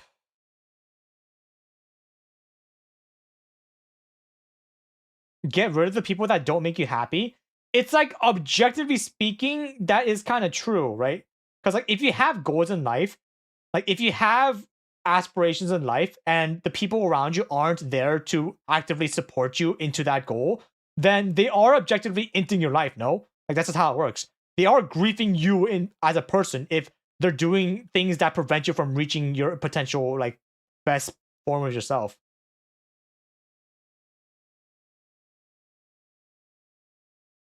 What's your thought on long distance love, like engaging with somebody online? I'll be honest. I am of the full opinion that you should never develop feelings with somebody until you meet them in person.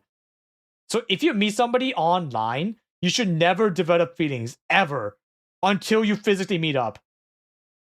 Because somebody offline and online are very different, right? Because if you think about it, if you talk to somebody online, you're meeting them at their convenience, right? That's just how it works. Because the worst thing about online is that they can message you whenever they want. So they could be messaging you at like before going to bed. They could message you when they're like literally hanging out with their boyfriend that you don't know about. That's just how it works because it's online. It's so easy to just take out your phone and just do shit. So you have to be able to meet them offline and get to know them in a real life environment to figure out, oh, like this person doesn't look as genuine as online, or like, it's like they're on their phone all the time. Maybe they're not really caring about me. Like you have to do that, right? It's like that's just how it works. Also, thanks for the 5 gifted Kombi. Thank you. So yeah, guy, it's like I know this is a hard pill to swallow. This is really hard to do, but if you develop things with somebody online, like this is the entire reason why you don't want to get parasocial with a random streamer online, is because you don't know who they are, right? A lot of the time they have a mask online. Like what you see online is just a mask. Like it's not who they are as a person, 100%. Right? Because like they're probably talking with like the safety of the comfort of the room, so they're gonna be comfortable. But the moment they get out into the real world, they might not be comfortable, and not like you might not like that side of them. Right? It's like, don't get me wrong. It's like I'm not saying that you can't find somebody online, but it's also kind of like it's like there is some level of false advertisement online, especially, right? And like I'm also the type of person where I really, really want to meet somebody in person, and like I want to I want to treat them to food. I want to have experiences with them by going to places with them. I want to I want to do like very normal people things, right? Because number one, right, it's like just scientifically, being in physical proximity with somebody is the best way to develop feelings. Just scientifically, right? Like if you meet somebody IRL, you're gonna like naturally bump into somebody, like just touch them physically, like you're gonna like brush shoulders every now and then while walking. You're gonna you're gonna have more times like I'm not saying touch somebody, like that's weird, but like there's gonna be more natural physical interactions that happen just by meeting somebody IRL, and that chemical reaction that happens when you brush up against them can tell you if you actually like them or not. Which is why it's so easy to develop. Like, it's so easy to get into a relationship when you're in school, right? Because you're physically there and like you're physically in an environment where you meet them often. But if that environment doesn't happen at all, right, then you can only have so many random troubles happening later down the line when you didn't realize that, oh wait, it's like I didn't actually like this person. I just was curious, It's one of those things. As someone who isn't a streamer but wants to be, how much of a masked true self blend would you recommend having? That's up to the person, right? Like for me, right? Me, for example, I am very transparent. Like my offline self is basically the exact same as my online self. Like I'll tell you now. Like I can tell you this not because I think that way, it's because people told me that, right? I try to treat myself, like I try to put myself in terms of value or like my worth based on what people I know tell me. Because obviously if I think about myself, I'm gonna have a very skewed outlook. But whenever I meet somebody offline, they 100% always go like, oh, he's the exact same online. So that's why I say that I'm the same online as offline, because I was told that. Right? And also like it's like, yeah. It's like, but I also know a ton of people where their online self is way different than their offline self. Like not in terms of like personality, but just in terms of like they want to show a specific side of themselves. Like it's like, okay, number one, I'm not saying that somebody online and offline is like it's not like a bipolar disorder, right? Like they're not entirely like they're not two different sides of a coin. It's more like it's the same person. It's just they just want to show a specific side of them to one group versus their other group, right? That's just how it works.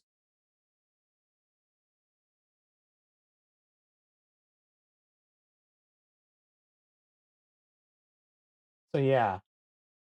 So it's like, it's like you have to be able to make that distinction. You have to know that, oh, it's like this guy, it's like if this guy is different on and offline, like what's the reason, right? there's no inherently good or bad reasons why somebody wants to be different on and offline. Like that's just how they want to be, right? Like some people want to keep their personal lives very, very secret. Like me too, right? Like, I don't go like I talk about things very vaguely, but I don't say specific details, right? I don't go like I love this person or this guy with full government name is pissing me off. Like, I don't do that, right? Because I also have to maintain like an image online. But it's like I also don't do that offline either, right? I don't say specific names that often offline. I just say like, oh, like that, like this happens, that happens, like all that good, yeah.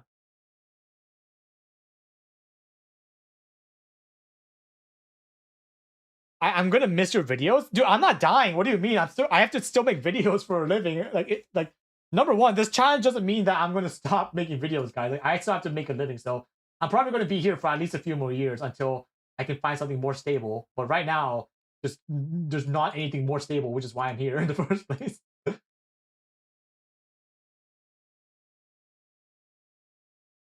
So yeah, guys, it's like just know, right? Like I want you to know that if you ever break up with somebody, that doesn't mean that you should never treat yourself any less than before, right? Like you could think that you're the best version of yourself, and if you break up, that doesn't mean the other person like it doesn't mean that you weren't good enough for the other person. It just means that your particular specs wasn't what the other person was looking for, right? So for example, right, like dude, if one guy wants to date a cook and one guy wants to date a lawyer, right? You could be literally the best cook in the world. But if this person that wants a lawyer dates you and they break up with you, that doesn't mean that you're a terrible cook. It just means they just were not looking for a cook. They were looking for a lawyer. You see what I mean? That's just how it is. It's just life. Like people have preferences, people have specific like standards they want to be met, and it just happens to be that you just weren't that person. Like I know it hurts, right? Obviously, you can tell that to somebody that's grieving, and they won't understand. But that's how you have to you learn about relationships that someone just wasn't the person for you because yeah, it's just like that doesn't mean that you should be sad about it. It just means you just weren't the right person. That's just how it is. You will be remembered. I'm not dying, bro.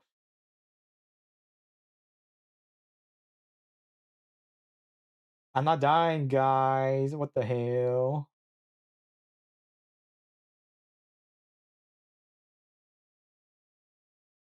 Right? It's like I'll be honest. I think it's really good to get into a relationship and break up early. 100%. Because if you get into a relationship and you like break it off for whatever reason, you learn more about yourself. You learn more about what you want in a relationship and what standards you want in the next relationship.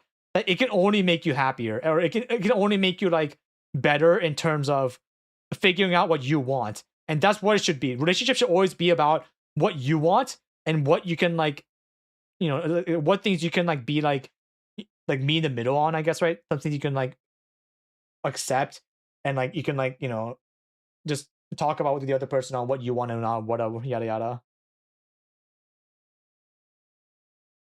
Yeah, exactly. It doesn't matter if you're the prettiest shade of green if the favorite color is blue. Exactly. That's like that's a perfect. I'm gonna take that quote. Yeah, I'm gonna keep that quote. Like that's a really good quote actually. That's way better than my cook lawyer analogy. It's way more succinct. Yeah, like precise, I guess. I'm looking for the faker POV. Dude, I checked and yeah, that entire stream is gone. So I'm assuming something happened like later in the stream or whatever that they had to private it, but there are still clips. Like there are clips, which is how I got the point of view of what I put in the video. But it's like yeah, so it's like there is proof that it happened. Like I'm not just I didn't just edit it in, but yeah, it's like it was weird how the entire stream is gone. What you want, what you can compromise, and what you can provide. Yeah, because the entire point of a relationship is to meet in the middle. You want to meet in the middle so that you like the both sides are getting what like the best of both worlds, right? But you can't do that if one side is so like unwilling to give up on their values. That's where the friction happens.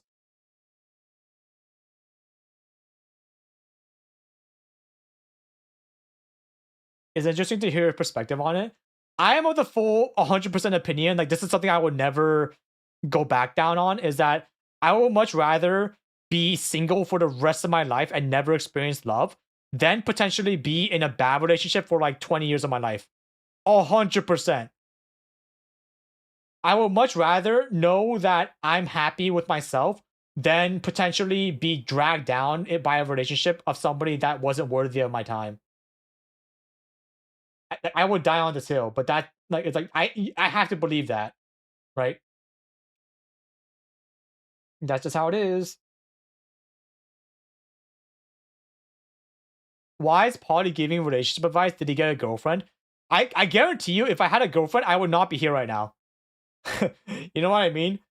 If I actually had a girlfriend, I guarantee you I would not even be like streaming. I would be meeting them 24/7 or something, bro. It's almost 2 hours. Dude, were we talking about love for 2 hours? Freak. Okay, here. I'm gonna get a snack, okay? I'm gonna get a snack and then we're gonna go back to the topic. Sorry, we've been talking about love for so long, but we definitely got lost in the sauce. I'll be right back, okay?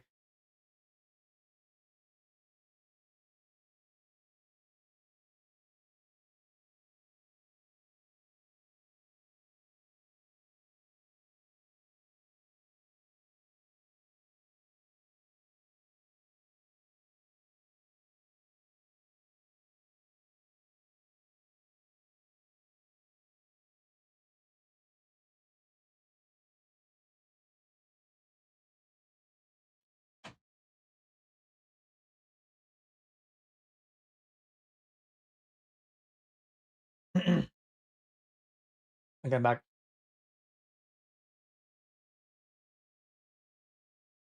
I mean, you have to get, you have time to get a girlfriend. You're not that old. So, okay, that's the thing, right? It's like, I don't care that I'm getting old.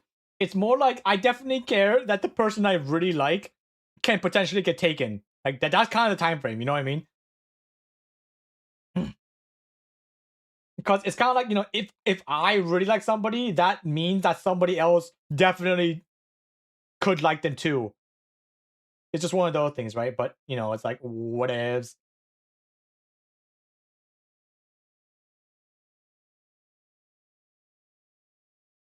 All right. Okay, here we go.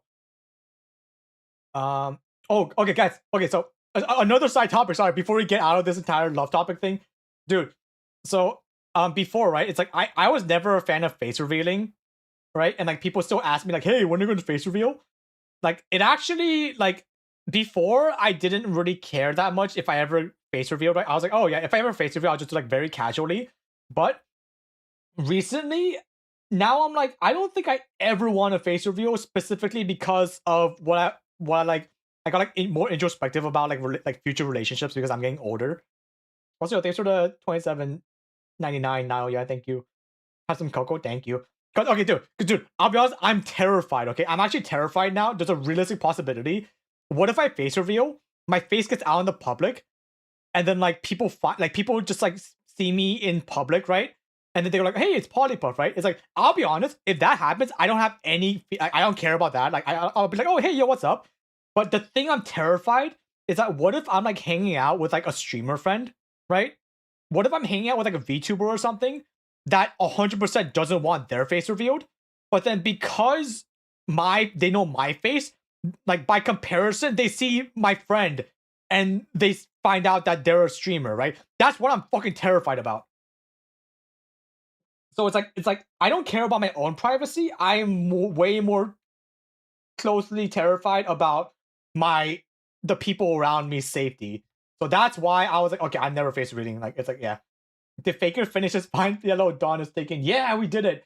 We've been talking about love and relationship stuff for like literally the last 2 hours though. I didn't talk a single thing about the faker challenge. I'm so sorry, guys. Oh my god, I gotta get back on track, bro. Oh, what am I doing, man? Ah, dude. Okay. No. Just a bit more. Just a bit more. It's like while we're on the topic, right? We don't go into this big of a digression that often, so might as well do it earlier than later. I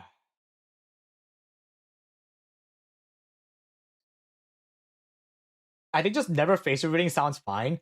Yeah, because okay, number one, it's like the entire reason why I don't even have like a VTuber model, right? It's like it's not even just face reveal, but like the reason why I don't even have like a physical representation of who I am on stream. It's just like a bard cam. Is because I don't think it matters for the type of content I'm going for, right?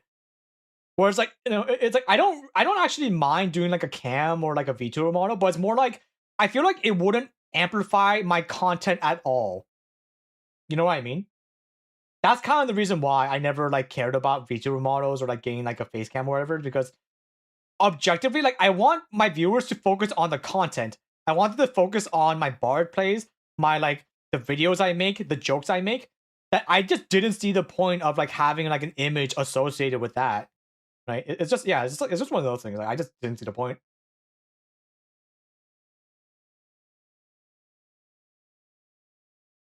You sound so silly in 2x speed. Damn. I think one upside of getting a VTuber model is that we can see your expression. That's the thing though, is like, can't you like I feel like you can like imply my expression by just the way I talk. No? Like do you need the visual confirmation that I'm like screaming? You know what I mean? Like you smell me? Male VTubers are also less popular. Well, I'm also poor. Like, ain't no way you're telling me that. Like, it's like I like you know, it's like okay. Number one, dude, I'm saving up. I'm saving up to buy a Switch 2. No way you're telling me I'm ever gonna use that money for my Switch 2 to buy a fucking VTuber model. Like, fuck that, dude. That's just expensive. Do you know the amount of like weeks it takes, even months or years potentially, to like come up with a design, go back and forth between like artists, character models, like character designers, like models, riggers, artists. Like it's like you know, now I have to do like an opening screen, an ending screen. I have to find someone to animate those. Like, oh, that's like ain't no way, bro. A VTuber model is like 10 Switch 2s. Yeah, even like 100 Switch 2s. Like if you think about it. So yeah, it's like, don't get me wrong. It's like, I actually told myself, okay, so if I ever get more interested into like variety content, I told myself that variety, like VTuber models in variety content is actually pretty good. Okay, like right now, my main content is League of Legends, which is why I like it's like League of Legends content. Like you can just look at my content, like my plays, and like that's usually the content. But for variety streams, I feel like having like an image for variety streams is way more impactful than League of Legends streams. That's just my opinion. So if I ever pivot from League content to like variety content, like let's say my variety channel just randomly goes giga freaking viral, and like I can just do that for a living, then I might consider a VTuber model. But until that happens, I am not going to. Okay. How much is a Switch 2? It's like 500 USD, so like 700,000 Korean won or something. Okay, do not. Okay, I swear to God, if you donate to me for a Switch 2 right now, I would refund it immediately. Do not. Do not. I would not. I'm not asking for money for a Switch 2. I'm saving up. I like earning my prizes, okay? I don't want to just be gifted this. So please do not. Like, at least for today, like, just do not donate, okay? Let the man save. Okay, so here, let me tell you guys about my financial choices, okay? What's to do? What? Okay, why is this like not working? Okay, I'll just open up Paint. Yep, sir. Let me talk to you guys about my financial choices, okay? Like financial choices, okay?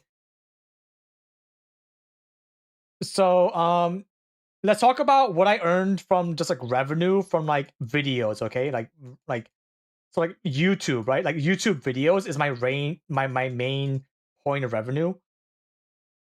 And then I get like donations. So this is like okay, like revenue, YouTube vids, and like commissions, right? I do like animation commissions every now and then.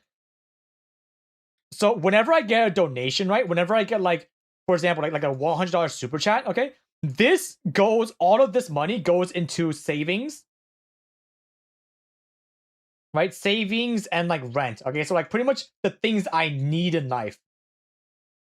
So whenever you guys donate to me like directly, I put all that into like food, rent money, savings, all that stuff. But now if I ever earn money, I feel like I earned it, right? Like I didn't just beg my viewers for money. I like earned it through like making videos. So, like I physically spent hours making a video or like doing like an animation. all of that money, like it's like, you know, like most of that goes to savings too, but it's kind of like this is where I get my desires from. So this is where I start saving up for my wants. So, you know, this is like wants as in like, you know, like maybe like I want to buy food, right? Like better food. This is where like I get the money for like buying for my friends, right? I treat my friends to food a lot because I really, really wanted to feel appreciated. This is like also like where my trip money comes from. So like I went to Japan for a week. Most of that money, like all the money pretty much came from my like small buildup of what I wanted. And also Switch 2, right? Like I'm also saving up for the Switch 2 now. So I want you to know that if you donate to me, right? This is not ever going to go into my wants because I really don't want to like impulse buy stuff. Like the computer, right? The PC donathon, that was a special case because that was like a 100% an emergency where I literally couldn't make content until I got a new PC, and I didn't have enough funds to like last me until then. So yeah, like just keep in mind, I try really hard to like save as much as I can so that whenever I do want to buy these things, I have the money to do so. But I really try not to go on impulse buys, impulse spends. Like it's like I still do every now and then when the situation calls for it, but I really make sure it's not a habit. I try so hard to not make it a habit. Yeah.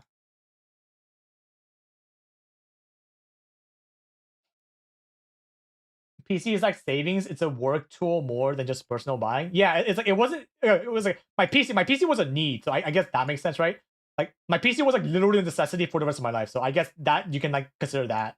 But all of these things, like me going to Japan, that wasn't really a need. It was just I just really wanted like a emotional break and just I just wanted to meet friends. So yeah.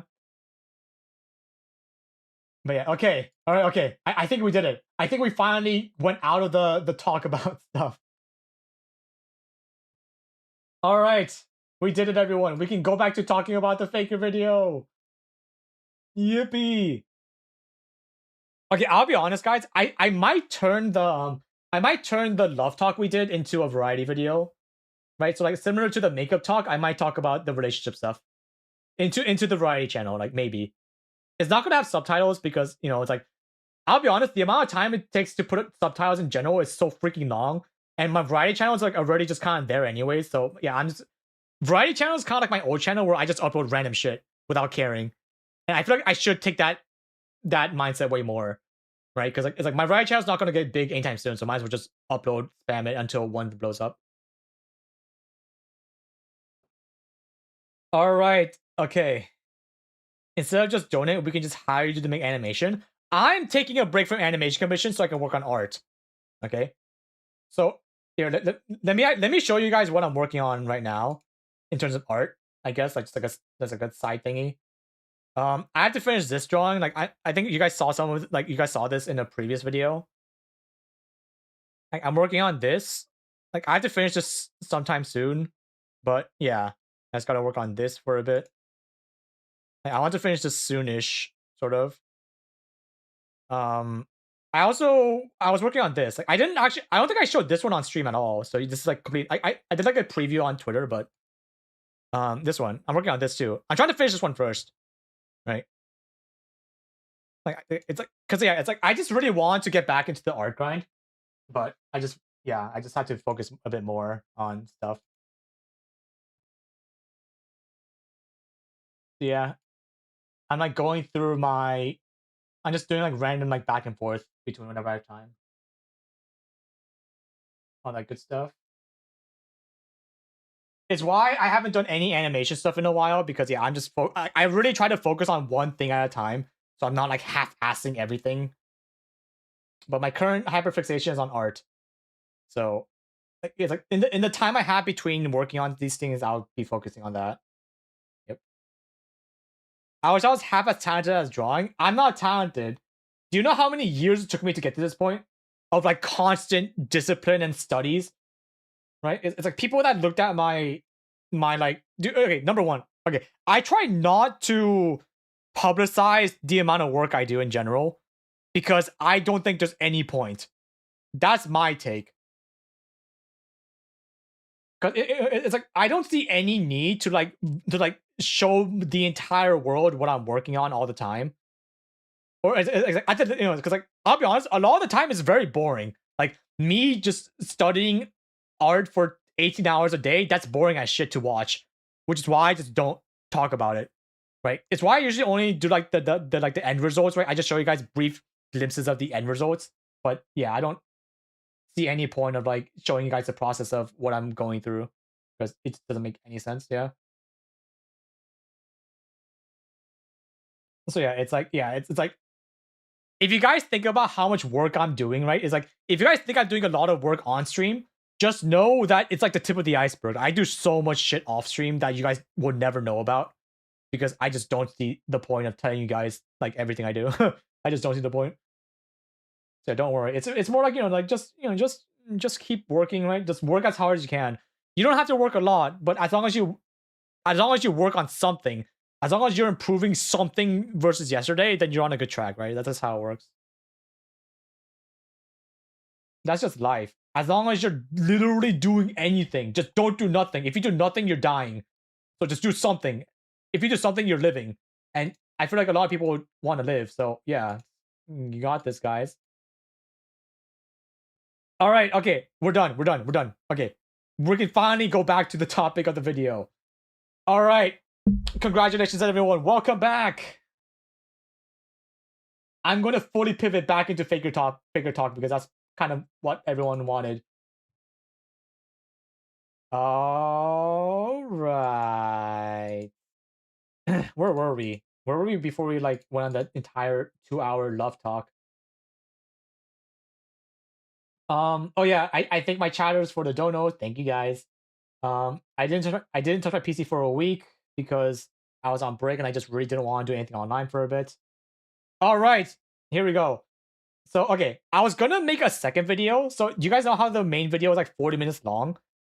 I was originally gonna make a second video with pretty much all the clips just like shoved into the video, right? So like because over 2 years and 2 months, there's obviously gonna be a lot of clips I don't use because I didn't want to just make like a clip montage of like 20 hours, right? So I was actually gonna make. I was originally planning to make a second video of just all the clips I saved up over the years. And let me tell you guys why I'm probably not gonna do that anymore. So I checked the folder where I included every single like good play / clip I did over the 2 years, and I realized I had 1,808 clips.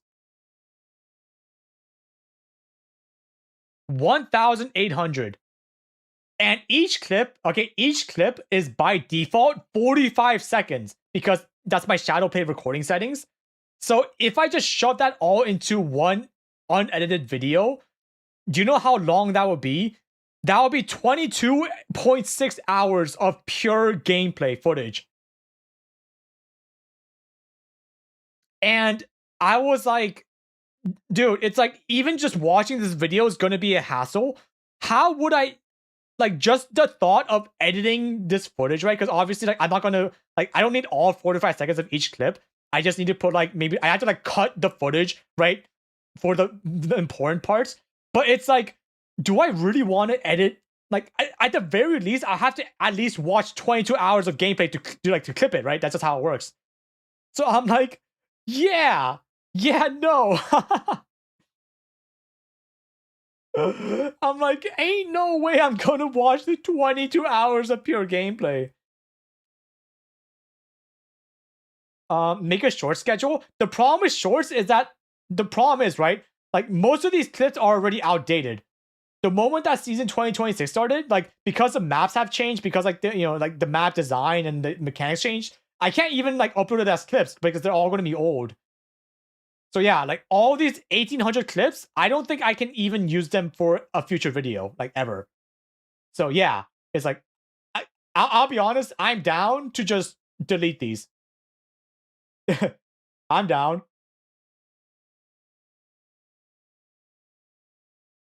You know? So yeah, okay, so it's like, okay, because right, it's like, like, for example, let's say I put all 22 hours of footage into an actual video. Like, right, like let's say I still saw for whatever reason in my unemployed life, I decided to do that. Do you know, I want you guys to know just how like destroying in terms of the algorithm that would be for my channel, right? Because the entire point of the algorithm is that it gets the length of a video and sees how long a viewer watched that video for. So imagine you have like a 22-hour video and then people watch like 15 seconds of it and goes like, oh, it's just clips. And then they clicked off.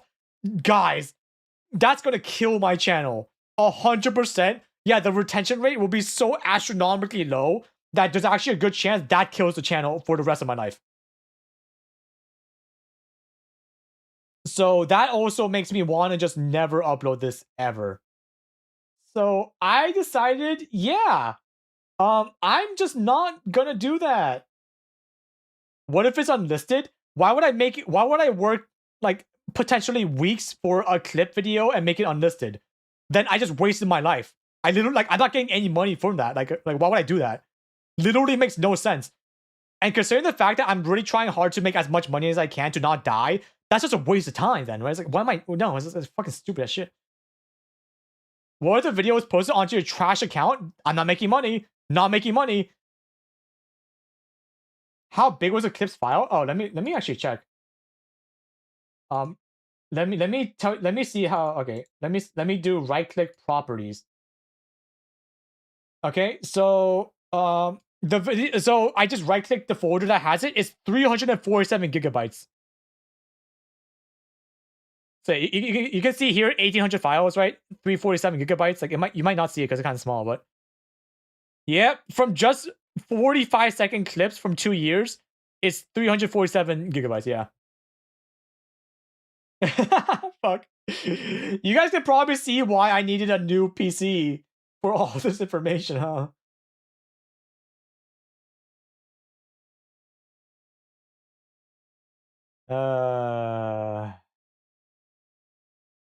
So yeah, guys, can we I think we can all agree, right? We can all agree that we don't, yeah. We can all agree that I shouldn't make this into a video, right? Uh-huh. I feel like just like the time and effort and potential channel destroying algorithm change that's going to happen from this is not worth it. Goodbye clips? No, no. The thing is, right? It's like the thing is like I already used half of the clips in other videos, right? You know what I mean? So like it's not like all the videos, or it's not that all the clips were just never used. It's like throughout the course of the 2 years, like I uploaded like Find Faker videos, right? Like day 1, day like 20, day 100, whatever. Some of the clips are in those videos by default. And I also reuse clips for like guides or like, you know, like random montages, right? Like, so it's not that all the clips are just gone. It's just more like they're already in the previous history of the past 2 years of content. So yeah, it's like I feel like, but it's like, you know, the extra ones that people have never seen. I don't see the point of going out of my way to put them somewhere, right? Like, I would much rather focus on the future and work on new stuff than be stuck on whatever the past was, right? Because like this is done. The moment today's stream ends, like I'm gonna probably like that's gonna be the end of the Find Faker arc. We're gonna start focusing on the next arc. So like, I really don't see the point of wasting more time on this. You know what I mean? Yeah, no, it's like if you want to rewatch the clips, just watch my previous videos. Like watch the previous uploads I did because they're in there. Do you remember the context of each clips? Kind of. So like whenever, okay, so here, like whenever, like I have a pretty good selective memory, and I made sure that whenever, like when I named the videos, I named it in like the most like generic way where if I want to relook them up, I would be like, oh yeah, I remember this clip because this happened. Like I just remember it. So yeah, it's I put like very key terms so that my brain would instantly go like, oh yeah, like that's what happened. So here, like here's the list, right? Like yes, it's like here's the entire like spreadsheet. But most of these clips were used in previous videos, so I don't really see a need to like yeah. So yeah, it's like I'm really good organizer. So if I put like a specific keyword or like caps lock or like something on it, I'll remember what happened, and that usually makes my overall process of making editing videos way faster. So yeah, that's pretty much it. So yeah, everyone say '07 to these old clips because this is unironically probably Like I'm gonna keep it around for like maybe like a year, right? Just in case I need to use the old clips. But after this year ends, I will know for a fact I won't need the old clips anymore, right? Because if I haven't used it for a year, that means I probably will never use it ever again.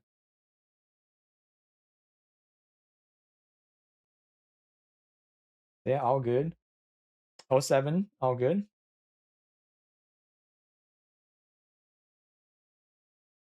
You could put on a 500 GB hard drive and frame it. I guarantee you that I would much rather delete stuff than keep it around for no reason.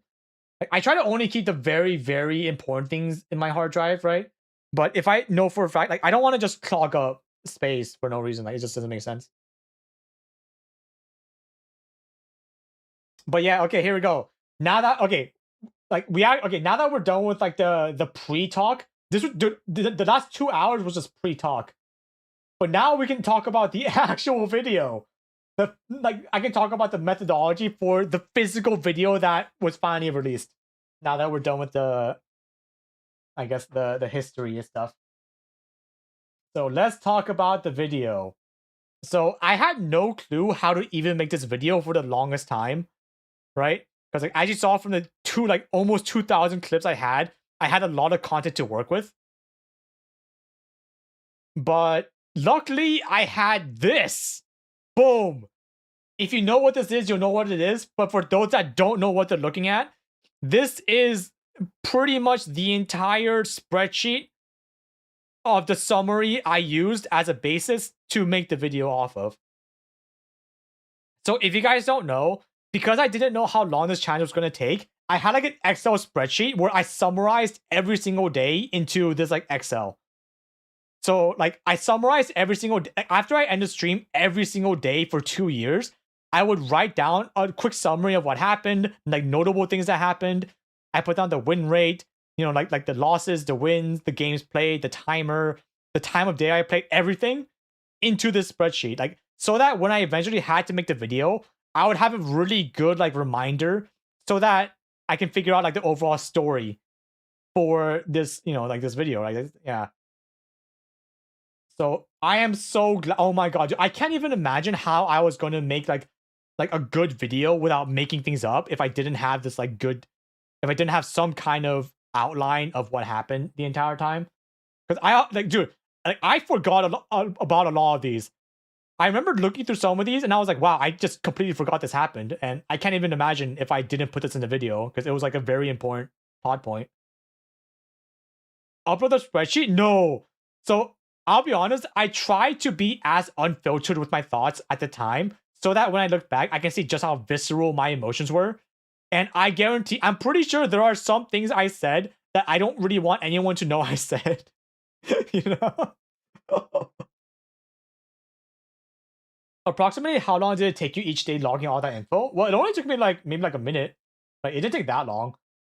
Because it was literally just like, you know, like most of it was just very like boring, like putting the final timer of that day into the spreadsheet, putting the win rate and stuff, and then doing a summary. So it was like 1 minute, right? So it wasn't that long per day. It was just more like a hassle, right? Because I have to remember to do it every single time. Poly uncensored. Yeah, no, I have to maintain. Dude, I really hope nobody like zooms in on this like VOD and just like somehow like reverse engineers the pixels that goes like, guys, he said this one day. Yeah, hopefully there's a reason why I zoomed out so far so that hopefully nobody like reverse engineers it. But yeah, like don't worry, like I didn't say any slurs or anything. I didn't like say like any bad words. It was just very very big amounts of tilt that you can tell. I was going like, why am my team so bad? Oh my freaking god. Yeah. So anyways, so yeah, for the timeline, I was able to get like a very like good outline of what I want to include in the video. But even then, okay, so actually I had two separate things. So this is just one. This is like the Excel version of the timeline. But I also had like another timeline on like a separate Discord channel where I just put like a lot of like pictures and stuff. So I had like a text summary, which is this that you see now. And I also had like a image summary. Like I can't show you it because like I can't scroll out far enough to get all the images. But just know that like I had a lot of screenshots. So whenever you saw like an OPGG screenshot, right, in the video, like that, like I took those screenshots at the time because I really didn't want to scroll down like 2 years potentially of like, like I'm sure that they delete that information anyway. So I make sure to get all the necessary stuff for that day in a separate like Discord channel somewhere. So yeah, like those two things help me make the overall story. And now let's talk about the story now, right? Like why was the video so story driven, right? Like why, like how did I get to that point, right? Um yeah, so let's talk about the methodology I used to get to that point. So first, right, I talked about hang on, give me a sec. So using this like I pretty much just skimmed through all of these notes I made and then I turned it. I pretty much got all the important things you can see right here. I got all the important details and just put like a timeline of everything that happened, like here, as you can see.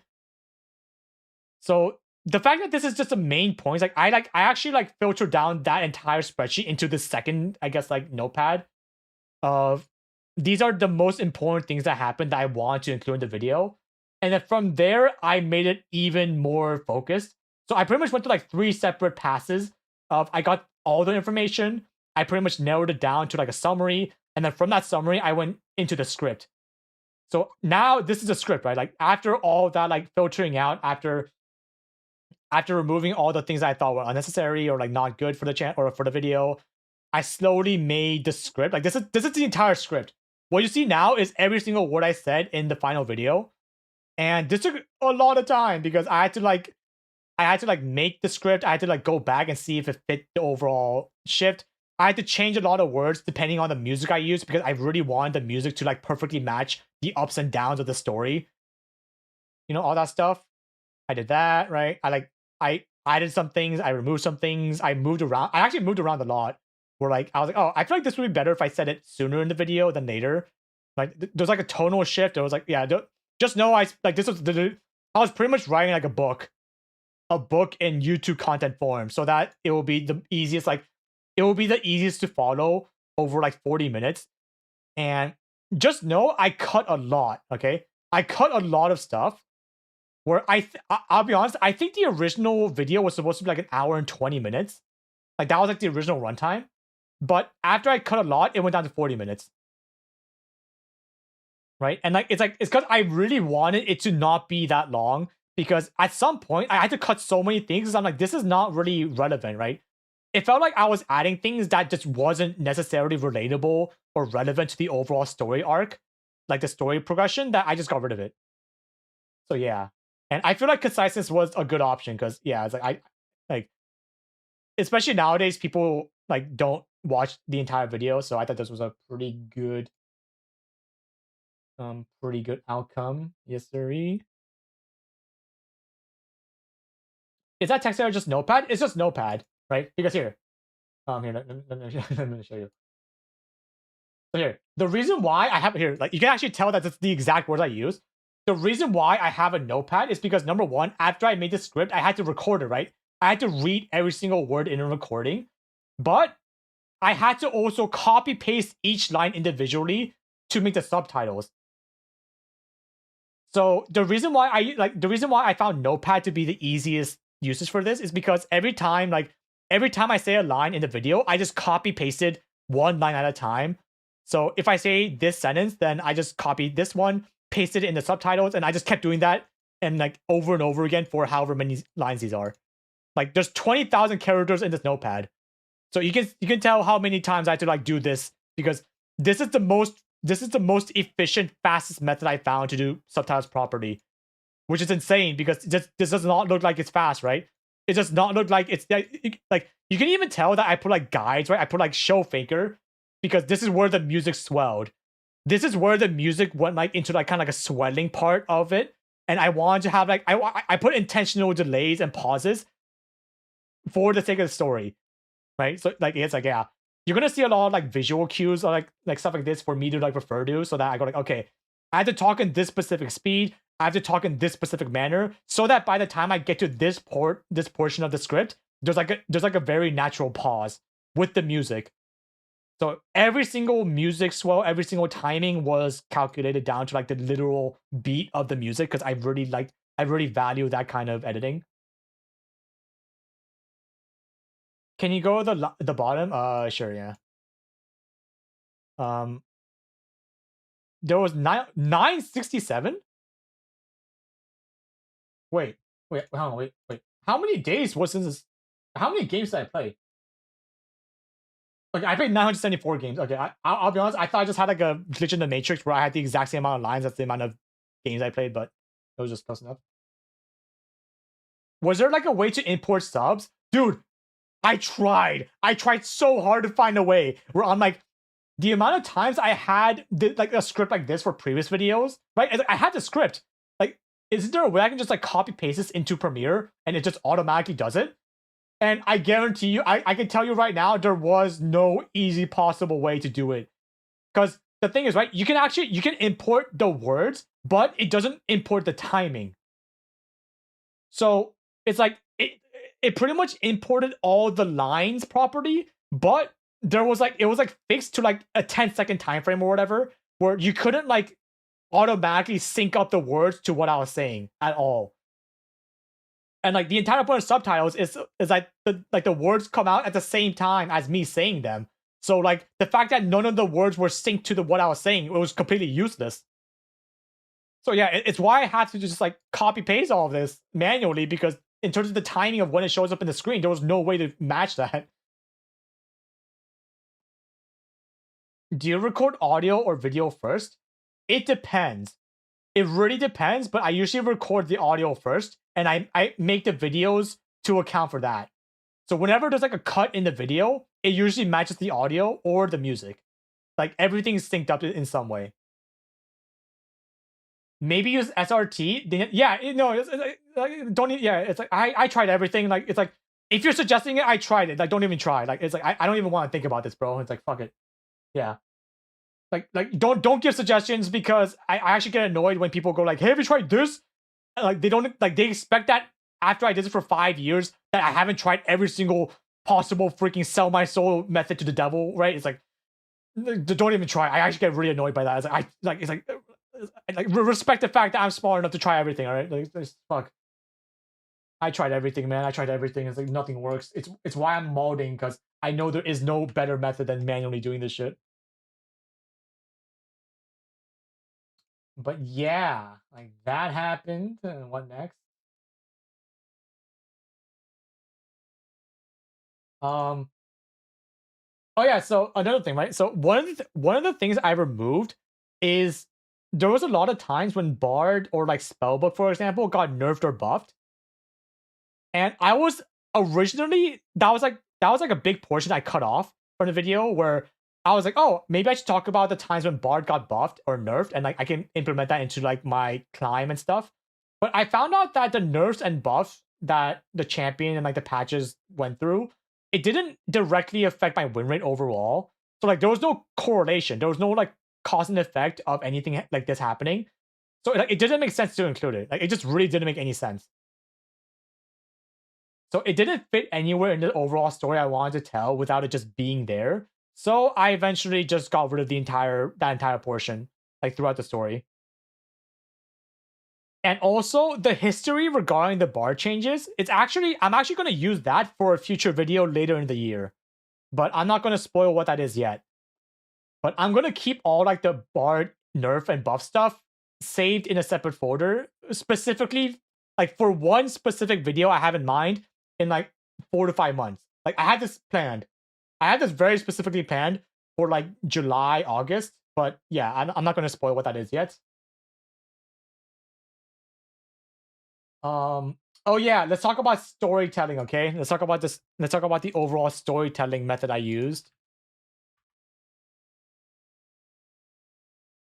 Okay, so number one, I really like stories, right? And I feel like most people like stories when there's like a clear up and down, right? So for example, if like, you know, like if this is a story in terms of like, oh yeah, like the main character's progression in the story, and this is like time,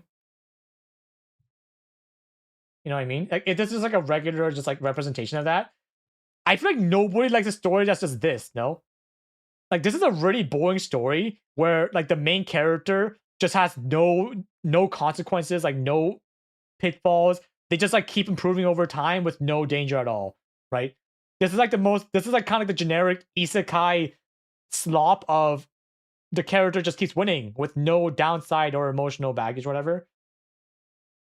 Like this is pretty much like, you know, I'm pretty sure like a lot of people learned this in school, like the hero's journey, right? Do you guys know like the hero's journey of like Odysseus or whatever? Like this, like the clear storyline of just like, you know, like the call to action, you know, like the return to whatever, like whatever this like 13 step whatever thing is that we learned, I'm sure.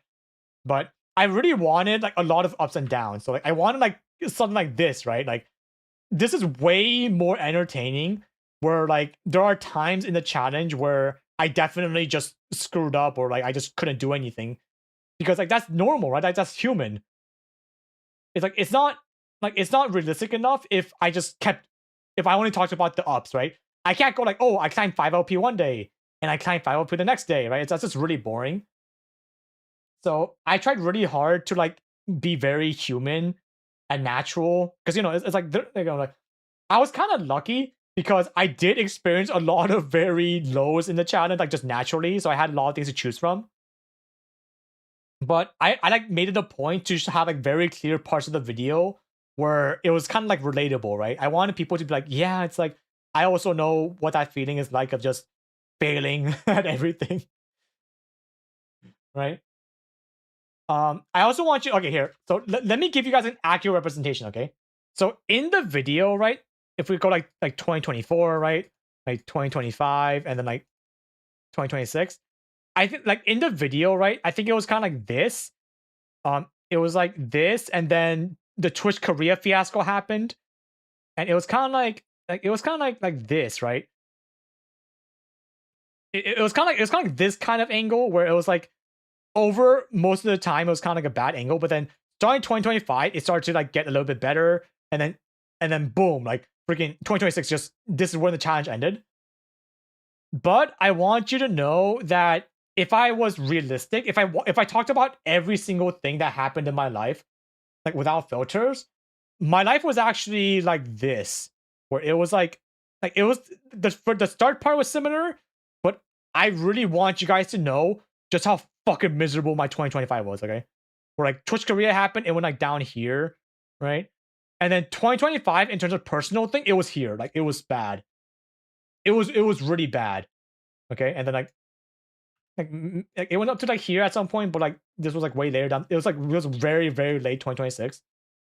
But I didn't talk about any of this that happened in my real life because it was way too personal, you know. And like I really tried not to overshare in my life to the extent that I did before. Because yeah, it was just yeah.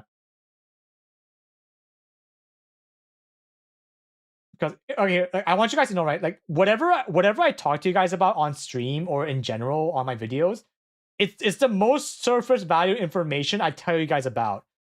So there's like an entire like separate thing I'm going through in my life that I never mention because it's just one of those things where I know for a fact if I even say a single word on it, it's not gonna help. Like it's really like if I like rant on stream, it's like I'm just venting, right? I need to get it out somewhere and it helps.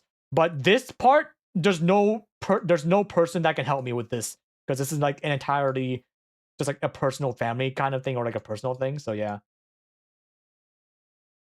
So just know that I omitted a lot of things for the sake of the video because I didn't want to get like full on depression mode because that's not fun to watch for anyone either. Did you graph your actual LP across the whole climb? That is impossible to do because for example, right? It's like if I calculated my LP growth, it'd be like this, right? But then because of the like, dude, 2024 was the most BS freaking year of the entire challenge because there were 3 splits, you know. So it's like there are 3 splits, right? Which means there's 3 times when my elo reset. So the elo graph would be like this, where it will go down to like back to Emerald 1, and it'd be like this, right? It'd be like this, but then it keeps doing this because like yeah, it's like the split keeps resetting. Then it's like what like I can't climb because my elo keeps going down to 0 from the 3 constant resets, you know. So if I had like a rough graph of representation, yeah, it'd be like this, right? This seems right, roughly. Yeah, like this orange graph would probably be a rough representation of my elo growth. Where this like emerald, right? Like this like diamond, this like master tier, and this is like GM up here or something. I feel like this is a pretty good representation of that. So yeah, it's like there's a reason why I didn't include any kind of elo graph. I actually wanted to make a graph like with all the information I had, but at the end of the day, I realized it was just a waste of time. Like it wouldn't represent a single thing I wanted to talk about in the story. That it just made sense to do it this way. So yeah, next let's talk about the music I used. Right, I paid very close attention to the music I used, right? Because number one, I very highly value this kind of stuff. But let me copy this.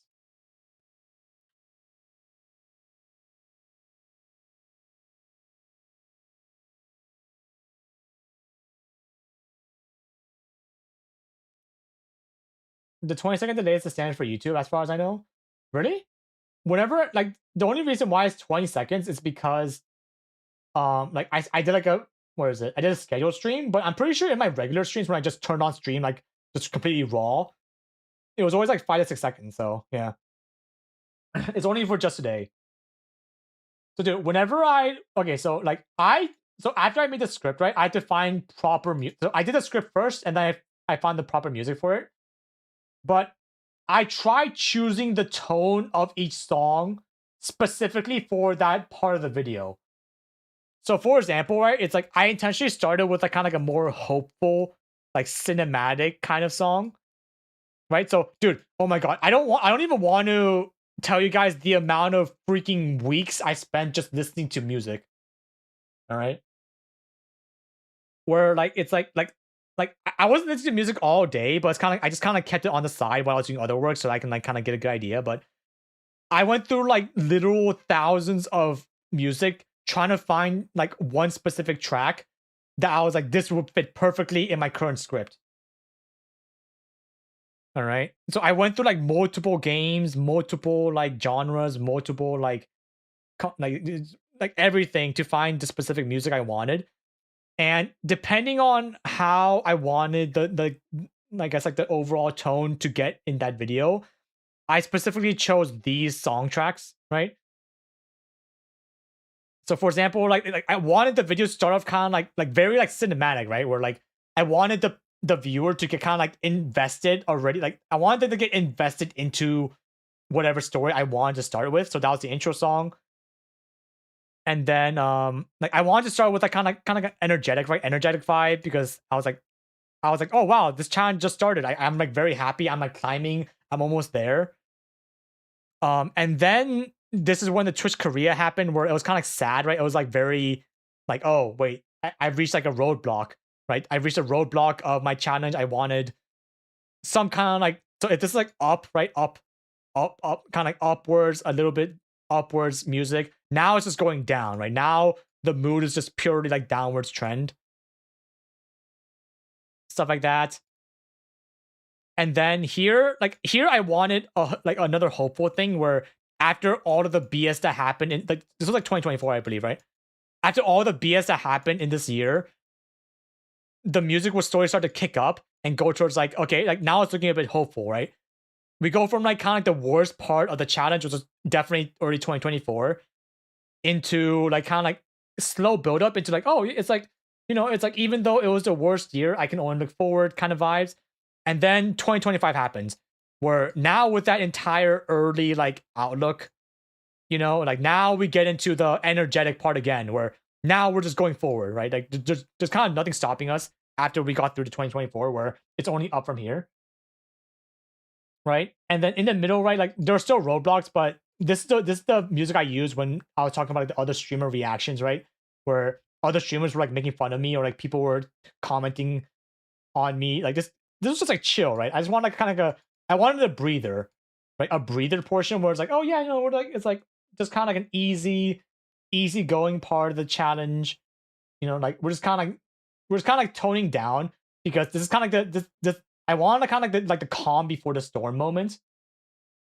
where I wanted the viewers to, because we just went up and down, right? We went up to down to up, where I wanted like there to be kind of like this kind of like half breather moment on just we're just chilling, we're just vibing, and then we get into the actual like slow conclusion of the challenge, where this is the part where I believe this is the part where I talk about the 2025 World Finals and stuff, where like this is where I climbed 800 LP. And I also thought that, having a champion battle, like the name of this title, the title of this soundtrack was Champion Battle. And I thought having like Faker show up, right, in this portion was just perfect in terms of both the naming scheme and like the mood that the music made, right? Like I thought that was just like this perfectly fitting.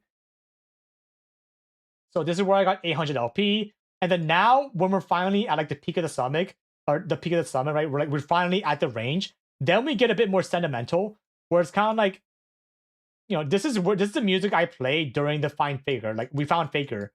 But I wanted it to be kind of sentimental, where it's like I wanted the viewer to also feel what I felt, where it really felt like the end of the journey. Where after all these years of, like ups and downs, all of this like improvement and failures, it was kind of sad. It was kind of bittersweet getting to the end, right? And that we're finally here. We're finally at the end, which is why I put a very like kind of like sad kind of soundtrack, like sad slash hopeful slash memorable kind of music in the background. And then now we get into the actual game. So now it's like I really wanted to make the people that watch my previous videos, like the previous challenge videos, like the day 200, whatever, regular uploads, they kind of get like a sense of normalcy, where it's like, oh my god, like this is it. This is the final Faker challenge video. So I try to make this part like as close to a regular upload as possible, right? And then so yeah, it's like just Mario Galaxy music is like the epitome of like we're finally here, right? Like I put a lot of staff credits, because staff credits like this is the end, right? Like this is literally the end of the journey. So even though it's kind of sad, it's also very like I had to try my hardest, right? Because this was pretty much the game I was working so hard for. And all these musics, like all three of these music happens at like the end portion of these respective games. So this happens at the very end because the staff credits. This happens at the end, and this also happens at like pretty much the very like last arc of this game in particular. Yeah, it's literally just like a what a journey vibe. Okay, like this is it. Like no matter what happens in this game, this challenge was going to be over. I wanted that like feeling of damn, like this is it. That the viewers can also subconsciously feel, you know? And then this is the final music I used for the game. And the reason why I chose kind of like it looks random, right? It's like a very random upbeat music, but I intentionally chose this specific soundtrack because if you actually check the like if you check the previous video where I found Faker in 2020, this was the music I used. So it's like I love things that come full circle. Like I love it when things come just full circle back. Oh, sorry, wait. Okay, so sorry. Give me 1 second. My monitor's turning off and on again. Let me reset my monitor real quick. I gotta buy a new monitor because like I got one new monitor, but my second monitor is like one I used previously from the old one. But yeah, I gotta figure that out. Give me a sec. Let me do this real quick.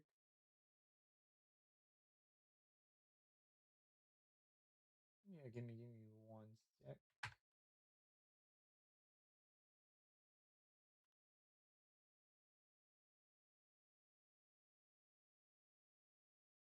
Yeah, if you check like my most recent, or like not my most recent, the previous video that where I met Faker, like this is a video, right? You can see that this is the exact soundtrack I used right here. So I was like, I thought that it would be very full circle if the start of the challenge, which was this video pretty much, like where I talk about in 2020 when I met Faker for the first time, it's also the last music I fuck, you guys can see it, sorry. So yeah, here. So it's like if you check here, like this is the video back in 2020 where I met Faker for the first time.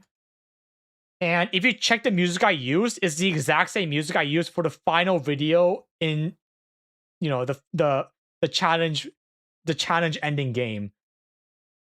So I thought that it would be like very fitting, right? Very full circle, if I kind of like made the pretty much the first soundtrack that I used for this challenge, I guess, if you consider like the 2020 start time, as the final music I used for the challenge, right? You know what I mean?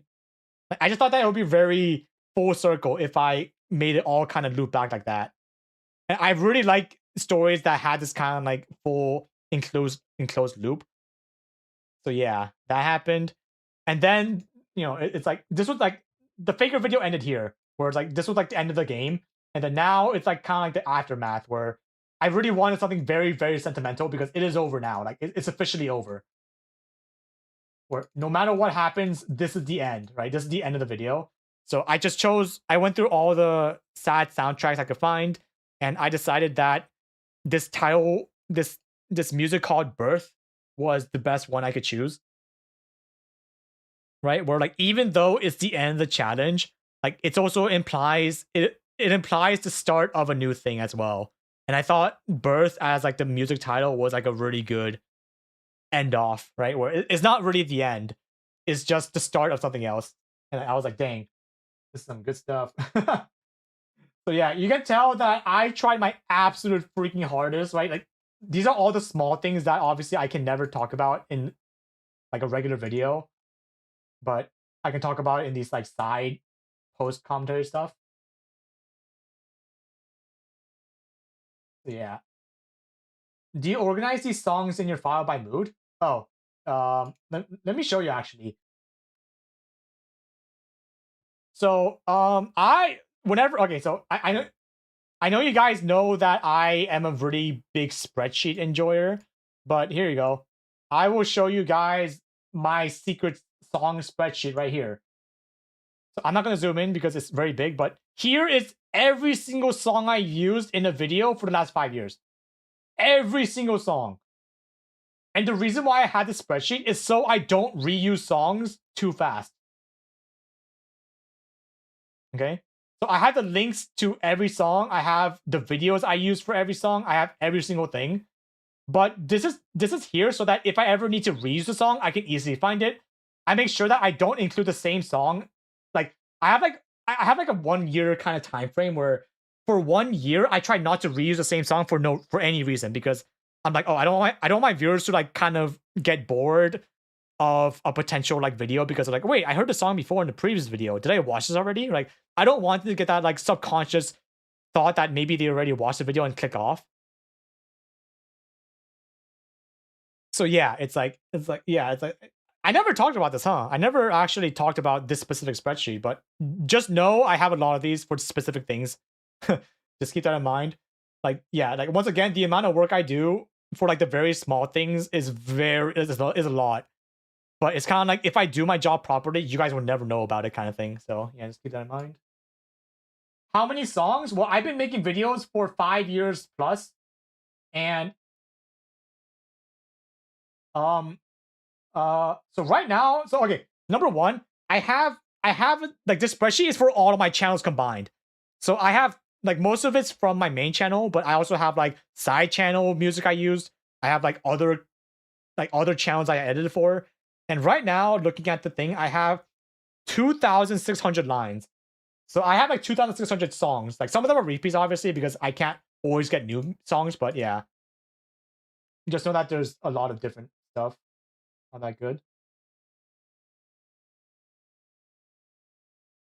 But yeah, I pay so much close attention to audio related things, right? Because I'm like, if the audio is good, then the viewer will have like they'll get that level of immersion that they don't even know about. That's like it's like very unconscious, right? Right. So for example, like in the Find Faker video, I try to time each clip with the sound with like the beat of the music changing. So for example, if the beat of the music was like ba ba ba ba, you can bet that every single transition was on a beat. Like every single time I changed clips, every single time like the scene changed, it was on the beat of the music. Like at least for the first like 20 minutes, I think, right? Like the actual Faker videos, like the last 15 minutes is a bit different because it's just like a regular upload kind of thing. But yeah, just know that I put very, very close attention to audio related things, right? As you saw from when I DS every single thing, because I value subtle editing way more than like very big drastic editing, right? Because I just think that it kind of brings everything together. But yeah, continuing on. Um oh yeah, so let's talk about this video, right? Like I talked about how this challenge video was supposed to be my last video, right? The can you beat League of Legends without being seen video. So yeah, I just I wanted to put extra context in the history behind this. Is that this wasn't the first challenge video I worked on. So before this video happened, I actually did like a lot of like I did like a few different challenge videos beforehand, but none of those videos were like none of them blew up, right? Like at the time, they were actually just regular standard uploads. And the moment that this video blew up, it made all those other videos blow up as a result. So it's kind of the reason why this was supposed to be the quote unquote final upload on the channel is because I did try challenge videos before, but none of them worked. Like to the extent where I was like, this will work out in the future, right? So it's like, it was honestly like a big stroke of luck. I don't know how this video even like popped off so hard from the algorithm after like multiple attempts where I tried and it didn't work the same way. So yeah, it's like, yeah, this video was literally just like a lottery ticket where I have no idea how this got so much reach. I don't know how it got so big, but it did. And that's kind of the reason why I'm here now. It was just complete luck, right? I just happened to get really lucky on this specific video, which is why I'm here today. So yeah, I can only be happy. Um, oh my god, let's talk about Twitch Korea some more, dude. Dude, the most annoying thing about Twitch Korea dying is that every single other Korean streamer that had like Korean viewers, they in the long term weren't actually affected that badly, to my knowledge, right? Because, after Twitch Korea died, like Naver, like a Korean website, they made their own streaming platform for Korean streamers called like Chijik, like CHZZK. And the thing is, right, all the entire Korean audience went over there. So if you had Korean viewers, in the long run, you actually didn't get affected that harshly because it was just pretty much just moving sites. But because for me, my entire audience are English speakers. Like I don't have many Korean speakers because I talk in English, right? So it's like I didn't get any of the benefits for having a Korean streaming site because of my audience. Like just generally was just in general, my audience was just not Korean, right? So it's like, yeah, it's like it did kind of annoy me that like for most Korean streamers, it actually didn't affect them as much as it should have, but it just screwed me in particular, right? Like just me, like my specific situation just happened to get screwed over the most. You know what I mean? It's also why my mental was so boom at that point in the challenge because like I can't help but think that like life just screwed me in particular, right? It's like there's no world that nobody sees my personal situation and goes like, yeah, no, the world just said screw you in particular. You know what I mean? It was literally a matter of, oh yeah, everyone's fine except for people like you know, because of your current situation in terms of your audience, right? It's not a bad thing. It just happened to work out that way where just my specific specs just happen to be very bad for this particular thing. So yeah, but what ifs? Life is just like that.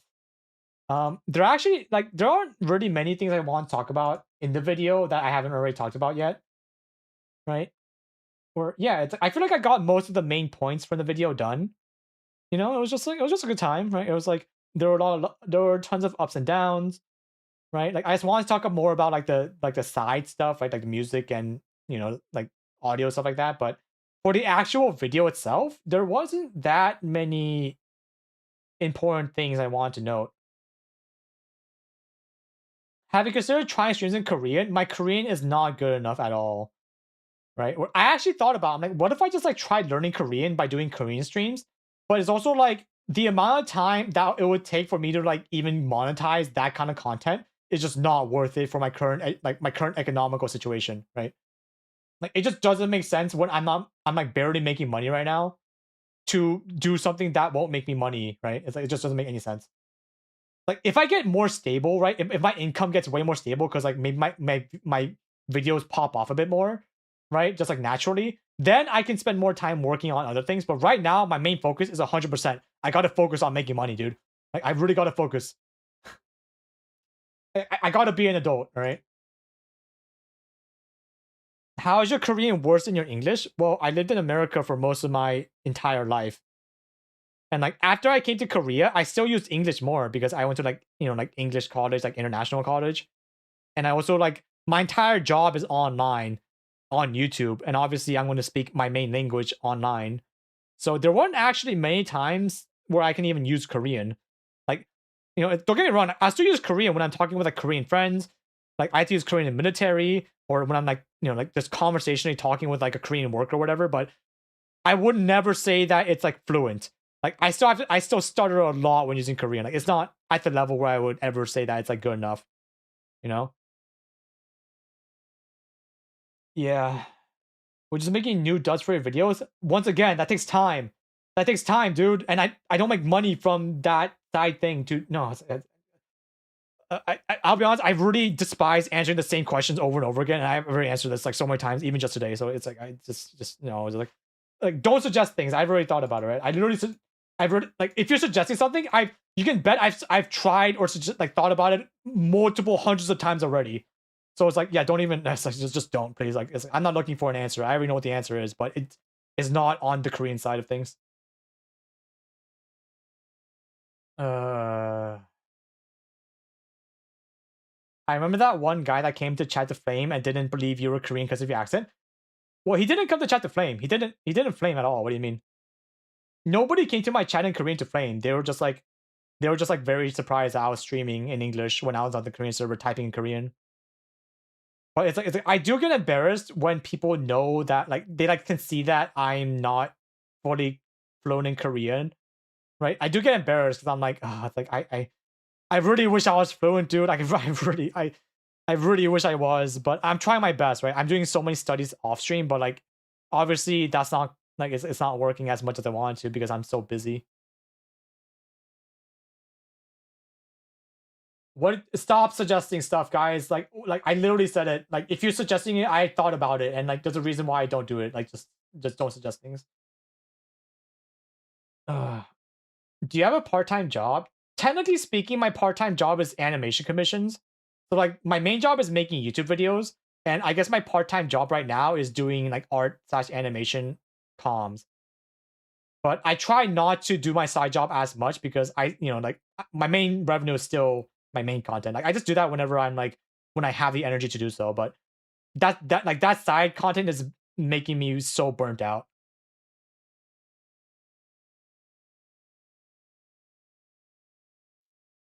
Yeah.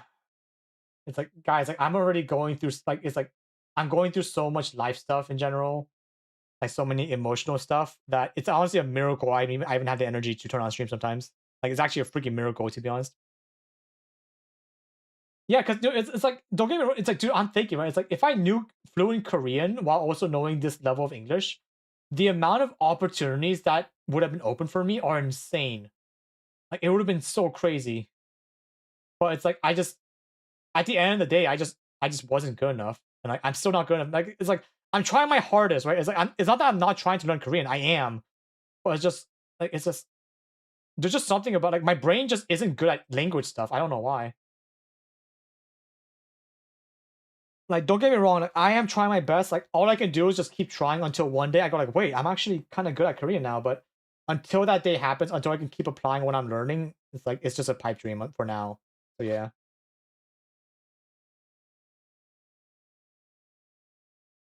Why life so hard? Well, it's like I have very big aspirations and goals in life, which also means I have to work that much more to get to that point, right? Like that's just life. If I wanted life to be easier, I would be way more content with what I have now and not try to do more. But it's kind of like the future I want to get to, especially like not just for myself, but for like in regards to the people around me, I have to be better. Like I can't settle for less, especially with what I want to do in life. Yeah. But anyways, let's start wrapping up. I feel like my voice is starting to get very strained now. I've been talking for a while. But yeah, that's it. That's kind of it. It's like I kind of talked about everything I wanted for the Faker challenge. I'll be honest, I don't even know if this is enough content for like a regular video, right? Like I'll be honest, like this video is probably going to tank in terms of views, right? Because you go from like a very big entertaining video into just like me yapping about stuff with zero clips content, you know. But we'll see. Like I'll try to edit in like visual footage or something while I'm talking, so that's more entertaining. But we'll see.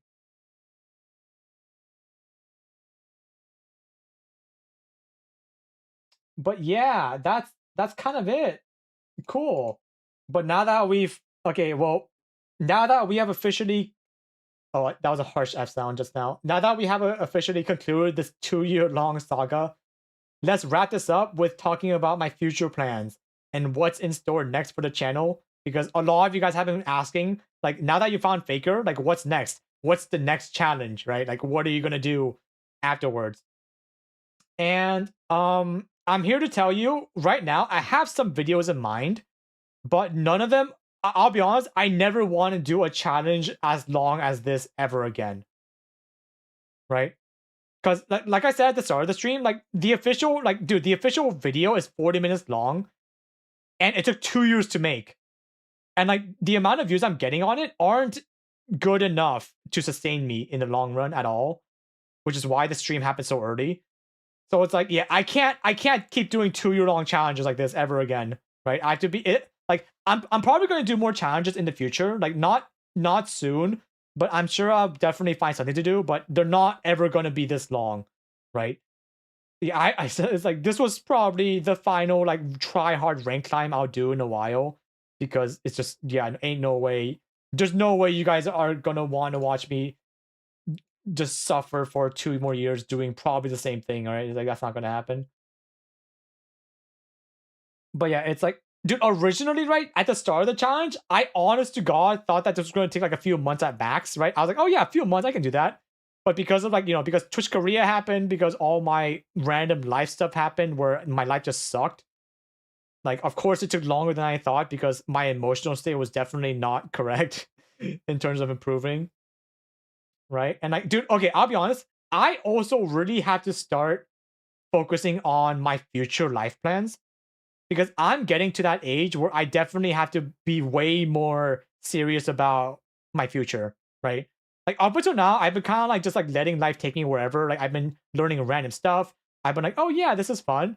But I really have to get a very clear like future like end goal in life now, or I at least have to start working towards that because yeah, it's like I can't just keep riding the flow anymore. Like I just can't do that anymore. It's not viable.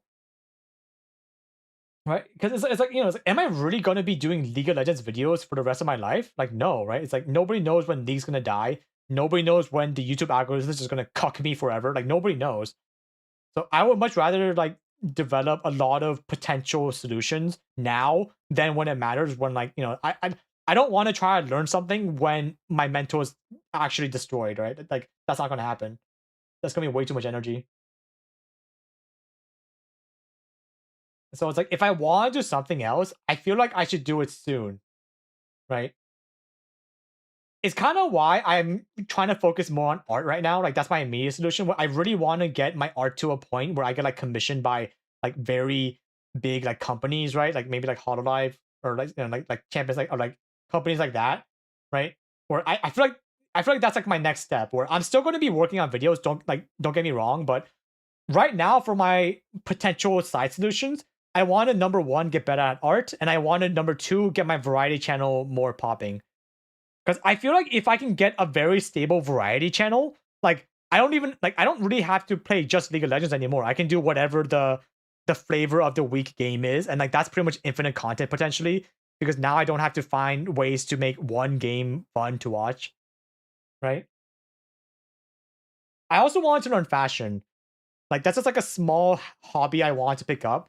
where I want to learn fashion related things for my art because I also want to get better at art, which means I want to learn how to make like an OC character, but that means I have to learn how to make like new clothing for like potential designs, which means I have to get better at fashion. So yeah, didn't peak videos do quite well? Yeah, so for some reason my peak videos did really amazing. Where there was a period of time where like my peak videos on my variety channel got like 10 times more views than my main channel.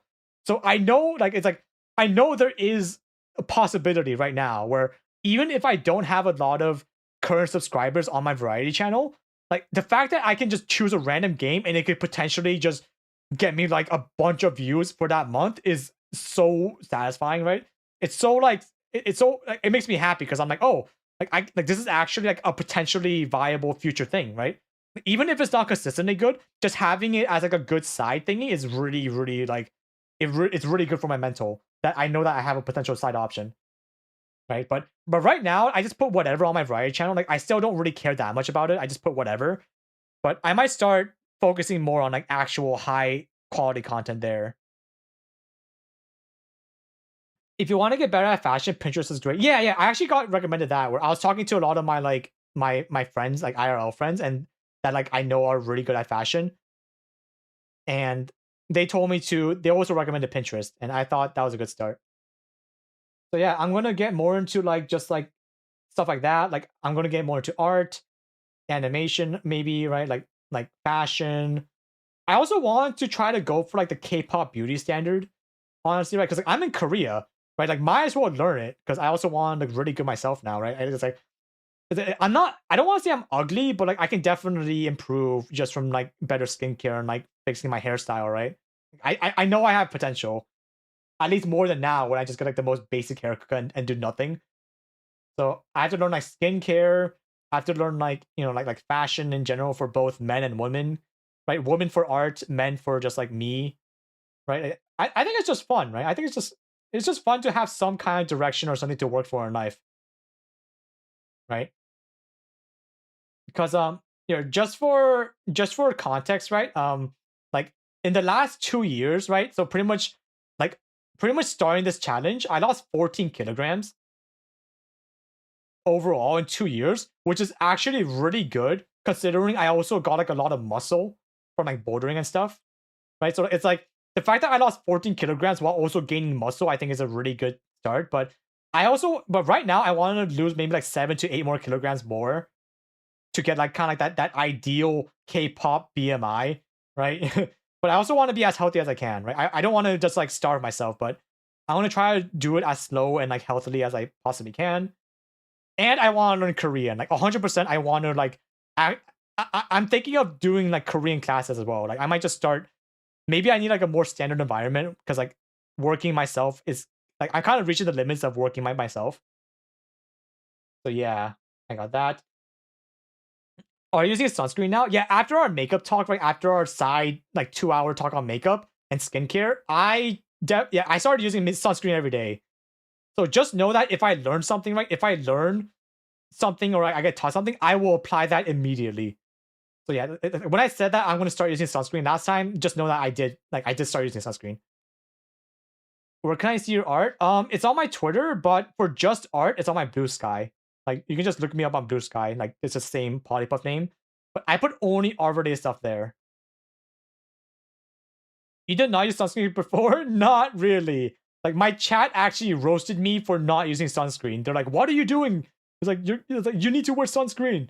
So I started using it as well. Yeah, whenever I go outside. Because yeah, it's like I just think it's like since like the idea of skincare and just like treating yourself like you should is just really interesting. And also I really want to look good, right? It's like maybe the reason why I'm not getting a relationship is because yeah, I'm just not. It's like even though I think I'm working on myself, it's kind of like I feel like I'm only working on myself internally and not externally as much as I should. So yeah, I feel like that's a problem where whenever someone gets told you should work on yourself, they usually focus more on one aspect and not the other. So like they might work on themselves externally by going to the gym and working out, but then their internal struggles are like the exact same. And from what I know just in life is that when people can feel that even if they can't see it, they can kind of feel the emotions you're having right now. Like it's like a human thing. So it's like, yeah, I feel like I have to also work on my internal struggles as well, right? I can't just be depressed or like hold it in. I have to like genuinely look for something to do in life, right? And go from there.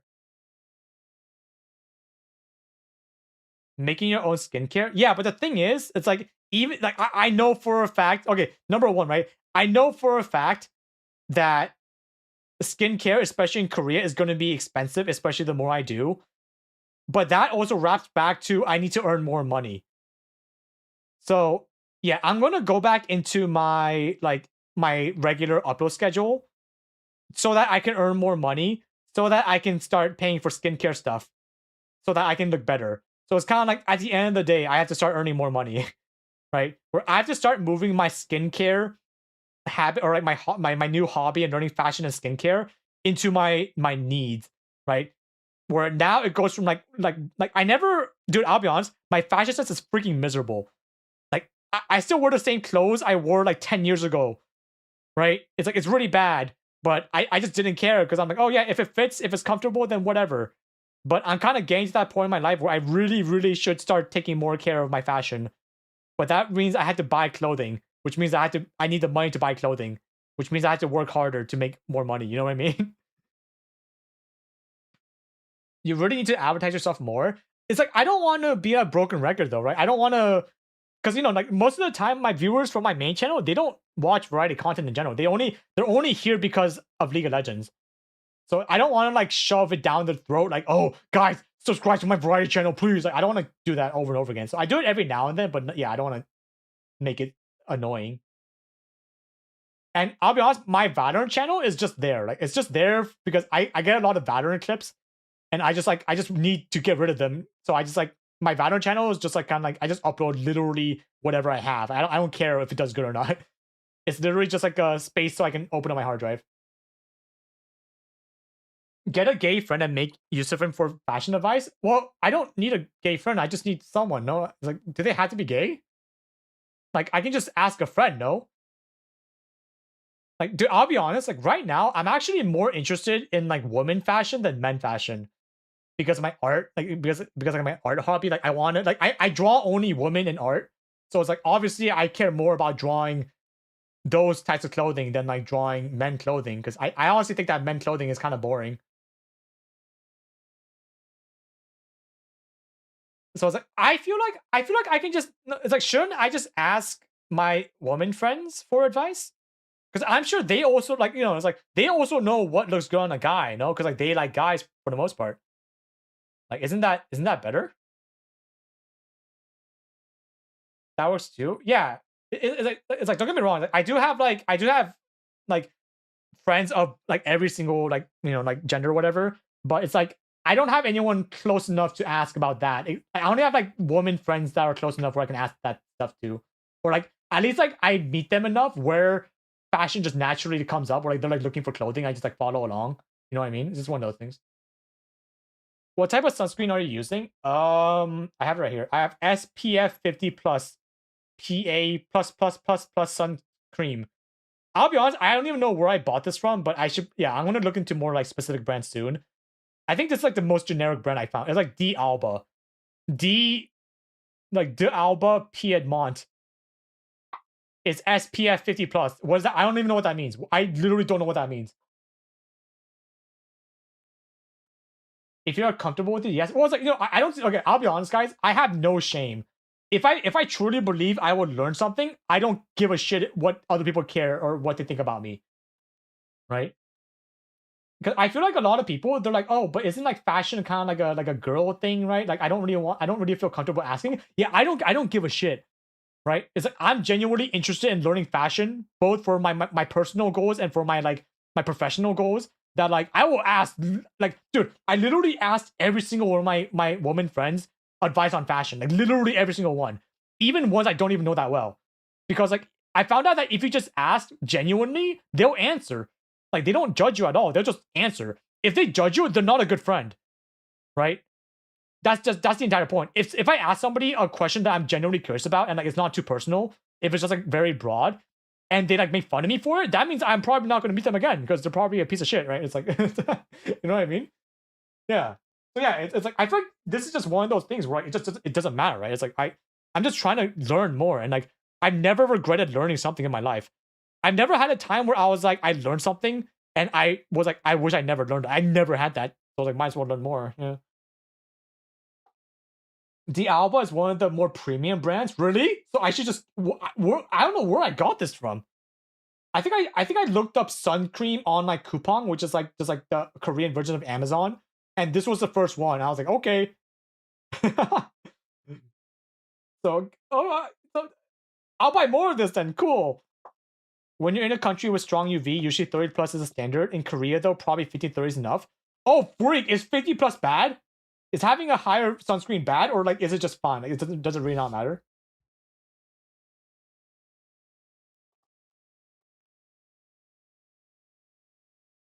High is good. Oh, okay, okay. Okay. I'll be honest. I should start wrapping up. I've been, dude. I don't know how long this freaking thing is gonna be. This video, because I didn't actually talk a lot about the video, right? I really actually didn't talk about it.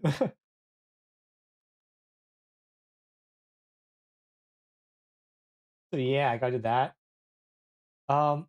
Okay, here. Let me end the video. Okay, let me close out the video with once again. I really appreciate everyone that stuck with me. Like this was 1,000 videos on this channel, and I'm honestly surprised I'm still here. Do you guys know how crazy 1,000 uploads is? Like that's just crazy to me, right? Like even 100 uploads is like a lot, but like how did I make 1,000 videos? It's just crazy.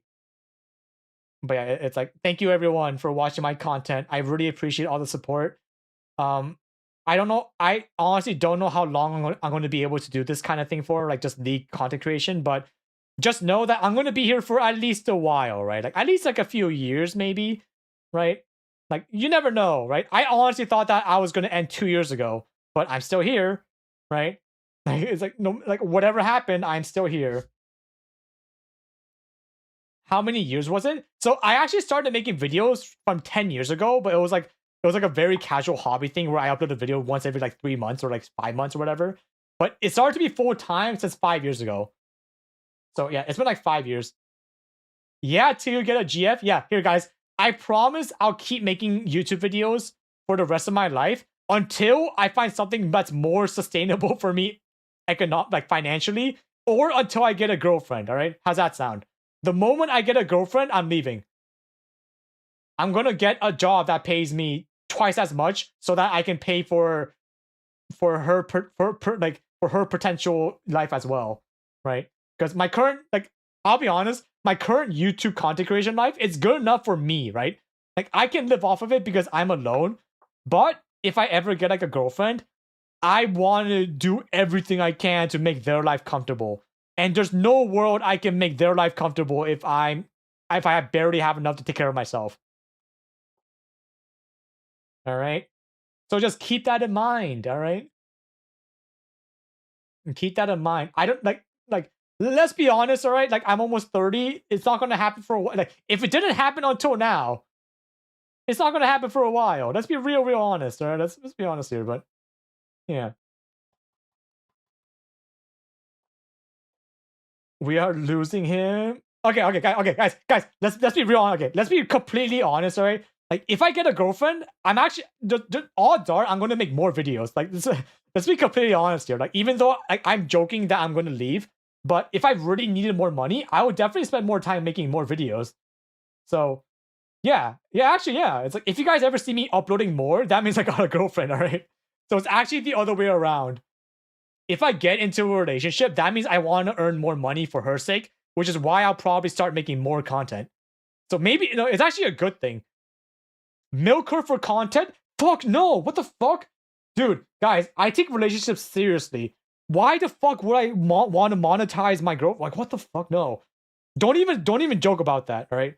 Like it's like I respect just like women in general and like people in general so much that that thought doesn't even occur to me. Like, ain't no way you're telling me to turn. Like, dude, I'm gonna gatekeep the freak out of my girlfriend, all right, or my relationship. If I get one, like, I guarantee you guys, I will never ever talk about her. because like she's mine, all right? She's not yours. Like I'm not sharing my girlfriend with you guys. Like I'm gonna gatekeep the fuck out of this. Like I respect her privacy so much, like whoever it may be, that like yeah, I am not. Yeah, I would never talk to you guys about them because guys, I'll be honest, you guys are weird, right? Let's be objective here. Like most of you guys aren't weird, but just having one weird guy makes you guys weird, right? It kind of like it taints the waters. You know what I mean? Like you smell me. Like just having one weird guy in chat makes me think that you guys are all weird. And especially if I get into a relationship, why would I ever want to introduce a weird guy to her? Right? It's like fuck no. Like what the fuck? Yeah. It's like, you know, it's like think about it. It's like if you guys think about like a glass of water, right? A glass of water is what I see you guys. You guys are really like most of the time I want to drink you. But if like one piece of poop goes into that water, you can bet nobody wants to drink out of that, right? That's just how it works. That's just how it works. Like I feel like this is a very, very, very common answer that people will come up with. You know? It doesn't matter if the water is the clearest, most pure water. If one guy takes a shit in the water, like even like spits in the water, like of course I'm not gonna want to fucking what the fuck? Would you tell us you got one though? Like in a life update? No. I've actually been trying really hard not to talk about my life in general nowadays. Especially nowadays. Because yeah, it's like, dude, it's like my life is my business, right? It's like just like how I don't ask you guys about your life, like dude, like I don't go like, hey, like what was it? Like what's like one hey Combi. Like I don't go like, hey Combi, like what did you eat for breakfast and dinner and lunch and how tall and old are you? Like I don't ask that, right? Because it's like I don't need to know. Like your life is your life and my life is my life. Right? It's like it's okay if we don't know everything about each other because you know it's like I'm just here to make videos. I'm just here to make content for you guys. And you guys are here to laugh at my content. That's all it should be. Right? It's like I don't know any of you guys, and it's okay if you guys don't know anything about me either. Like, don't get parasocial. There's a reason why I am very against online relationships because yeah, you can only get parasocial with the limited information you have. Yeah, except for that one guy where we talked about the Valentine's Day, except for that guy's life. That guy's an exception, right? We were invested in that guy's personal life, but besides that, for the most part, I try not to be very intrusive. Right? Because, dude, oh my god, right? It's like, dude, the worst thing that can happen is, let's say I do talk about my girlfriend or whatever, and then somehow, like, I don't know how, but you guys somehow find her through me, right? Or like maybe like someone just like maybe someone takes a picture of me like when I'm meeting like my streamer friends or whatever, and they're like, oh my god, that's Potty Puff. But then because people know Potty Puff's face, now they find out my girlfriend's face, and now my girlfriend's face is on the internet. Like, oh my fucking god, dude! Like, if that ever happened, I would literally just die. Like, oh my god, I can't even imagine the stress of having somebody closest to me having their privacy all over the internet, especially if they don't want that to happen. Like, please, guys, please respect me. Like, oh my god, dude. Like, dude, just the thought of making someone's life that's closest to me worse just by association with me, that would kill me. It's like, oh my god, I can't even imagine like the amount of like I would feel so sorry. Like the amount of mental just like death I would have if I know that somebody closest to me had a worse life because of me in particular, just by knowing me. Like I can't even like, yeah, I can't even think about that possible thing happening. What if she wants to get online? I'll be honest, one of my side standards is that I want to like, I actually like people that aren't chronically online. That's kind of one of my IRL like standards. Because yeah, it's I don't like, it's like I saw what the internet does firsthand because I'm a streamer, I'm an online content creator, and I do not want that life for my partner ever. I want a normal partner. Right? I want a partner that touches grass and doesn't get affected by the opinions of online space. Right? I never want, yeah, because it's like there's so many weird people. Like I can't stress out about my yeah, no, I can't. So yeah, guys, it's like, please, it's like, you know, like don't ask me for my face, right? Especially now, like before I was a bit more casual about like, oh yeah, I don't really want to show my face, but now the older I get, the more I'm like, I actually don't ever want, like, I never want it to be, yeah, I never want to be known, like, never, like, ever. Not for my sake, but for the people around me's sake, right? It's like, yeah, I just, nah, bro, we don't care. No, no, it's like you guys aren't the problem, right? Like most of you guys, once again, you guys are clear water, right? You guys are fine. But it's like if you see some guy, some random ass going like, hey, you know, it's like show your face. Like, can you guys flame them? Like, low, like, okay, okay, don't flame them. Like, I don't want to like hate somebody, but can you guys call them out and tell them? Like, can you tell them so that I don't have to tell them? Like, I spend so much energy flaming my random chatters that I don't like. That's like, I'm kind of running out of flame energy now. So can you guys like just like if you guys see something that a new chatter is being annoying about, can you call them out so that I don't have to do it? And then I can just ban them, like without expending the energy to like going like, wow, you're weird, right? It's like, yeah. What if she is also a streamer? No, that's the thing though. It's like if they're like if my potential partner's a streamer, like they can be a streamer, but they can also value not showing their face either, right? Like, isn't that also a thing? Because like, for example, right? Yeah, it's like what if they also don't show their face? Like, I want to respect that too, you know? So yeah, it's like there's no future where I can see why keeping like being private is a bad thing, no matter who I end up with. Yeah. So yeah, I want somebody entirely off stream, ideally, because I'll be real honest. I feel like life is way more fun in real life than online. Like, don't get me wrong. Like, online is, you know, it has highs, right? It's definitely fun, but I want it. I want everything online to be left online. I don't ever want it to like bring it over. Chat is okay. Number one, like don't do not like number one. Do not ship people like that. Like that's fucking weird. Like don't please don't ever like no fucking that's weird. Especially with people I'm friends with. Like don't even do not ship people online. Like that's one of those comments I would actually ban someone over because that's just like now it's getting weird, right? Like that's just fucking weird. Yeah, don't do that. Don't do that. Like that's a boundary I have. Like it's like that's like that, dude. I'll be honest. That's a bigger issue for the VTuber space where people ship VTubers a lot. But it's like that's also one of the things I don't like. It's like I don't like if I became a VTuber, I don't want to be fucking shipped with anyone. Like what the fuck? Like that's just weird, right? It's like no, it's like yeah, it's like what the no fuck. I don't want to develop feelings for somebody strictly through online reasons. Like no. You should read Aloha's chat. Yeah, so that's also kind of a reason why I'm actually glad I have like a smaller community, right? Because don't get me wrong. It's like if I wanted to make more money, then a bigger community is obviously more people equals more ad revenue because you get more viewers. But it's also kind of like more people means more weird people, right? Because for example, if you have 100 people that watch you and one person's weird, you can ban that one person pretty easily. But if you have 1,000 viewers, then even though it's still 1% of the time, that's still 10 people, right? Like, do you see how numbers kind of inflate the weird people in general? So now if you have 10,000 viewers, even if only 1% of the viewers are weird, you have 100 weirdos. And you can tell how fast that gets out of hand, right? So it's like on one hand, it's like obviously I want more viewers because you know it's like then my content would be more stable. But then it's really hard for me to control the community, right? And like, dude, don't get me wrong, I read every comment, okay? I read every single comment that gets posted on my videos so that I can filter out the weird people as soon as I see it. Like, I can tell how weird somebody is or like the type of person they are just by the comment they make. Like, just by the comment you type, I can already tell, like, oh yeah, like I really don't like your genre of typing, right? Because for example, right, I found out that people that just complain about random shit for no reason, you gotta get rid of those people immediately.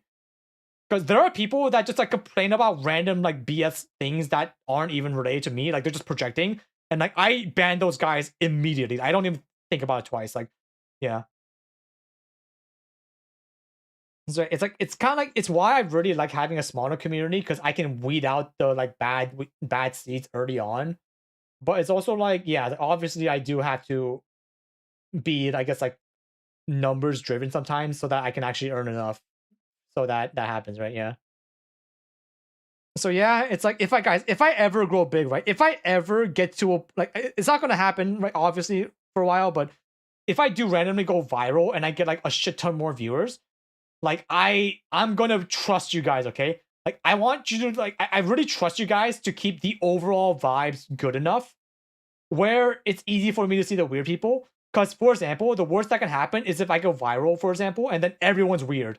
If everyone starts to be weird because they see other weird people and go like, "Oh, like this guy's weird, so I can be weird," right? Because that happens a lot in bigger streams where they see a lot of people being weird and they think that they can do the same. Because I was like, "Oh yeah, there's no punishment for being weird," right? You know what I mean? That I need you guys to be like normal, right? Like typing just regular comments is fine. Like right now is fine. Like I don't see anything that's weird except for that weird comment earlier. But besides those, like it's like as long as the average level is fine, then I can manage it. But yeah. Have you thought about streaming on Kick too? Okay, dude, October, I'm not gonna lie, that's like a strike too. I feel like whenever someone suggests streaming on Kick, that's just like just that comment in nature is like a really really bad comment. I'm not gonna lie. People that know anything about Kick would know that just that community is a piece of shit. Right? Like just the amount of viewers you get, like just the type of people you get on Kick is so bad. That's like whenever I see people even suggesting such a thing, it's like it tells me that they just don't think that it's weird streaming on Kick, which makes me think that your opinion in general is like weird, right? So it's like the fact that you typed that whatever you typed earlier, and the fact that you even asked that kind of question is that's a big red flag for me right now. If I'm being completely transparent, so like I'm already kind of seeing a red flag on you. Like I'm just saying it clear out, just straight out, yeah.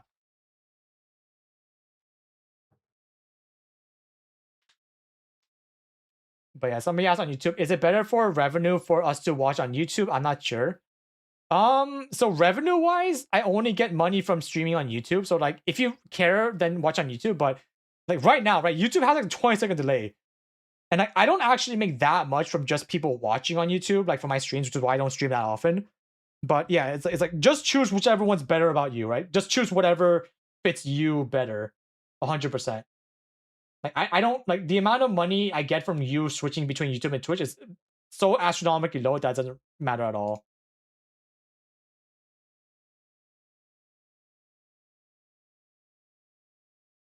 So yeah.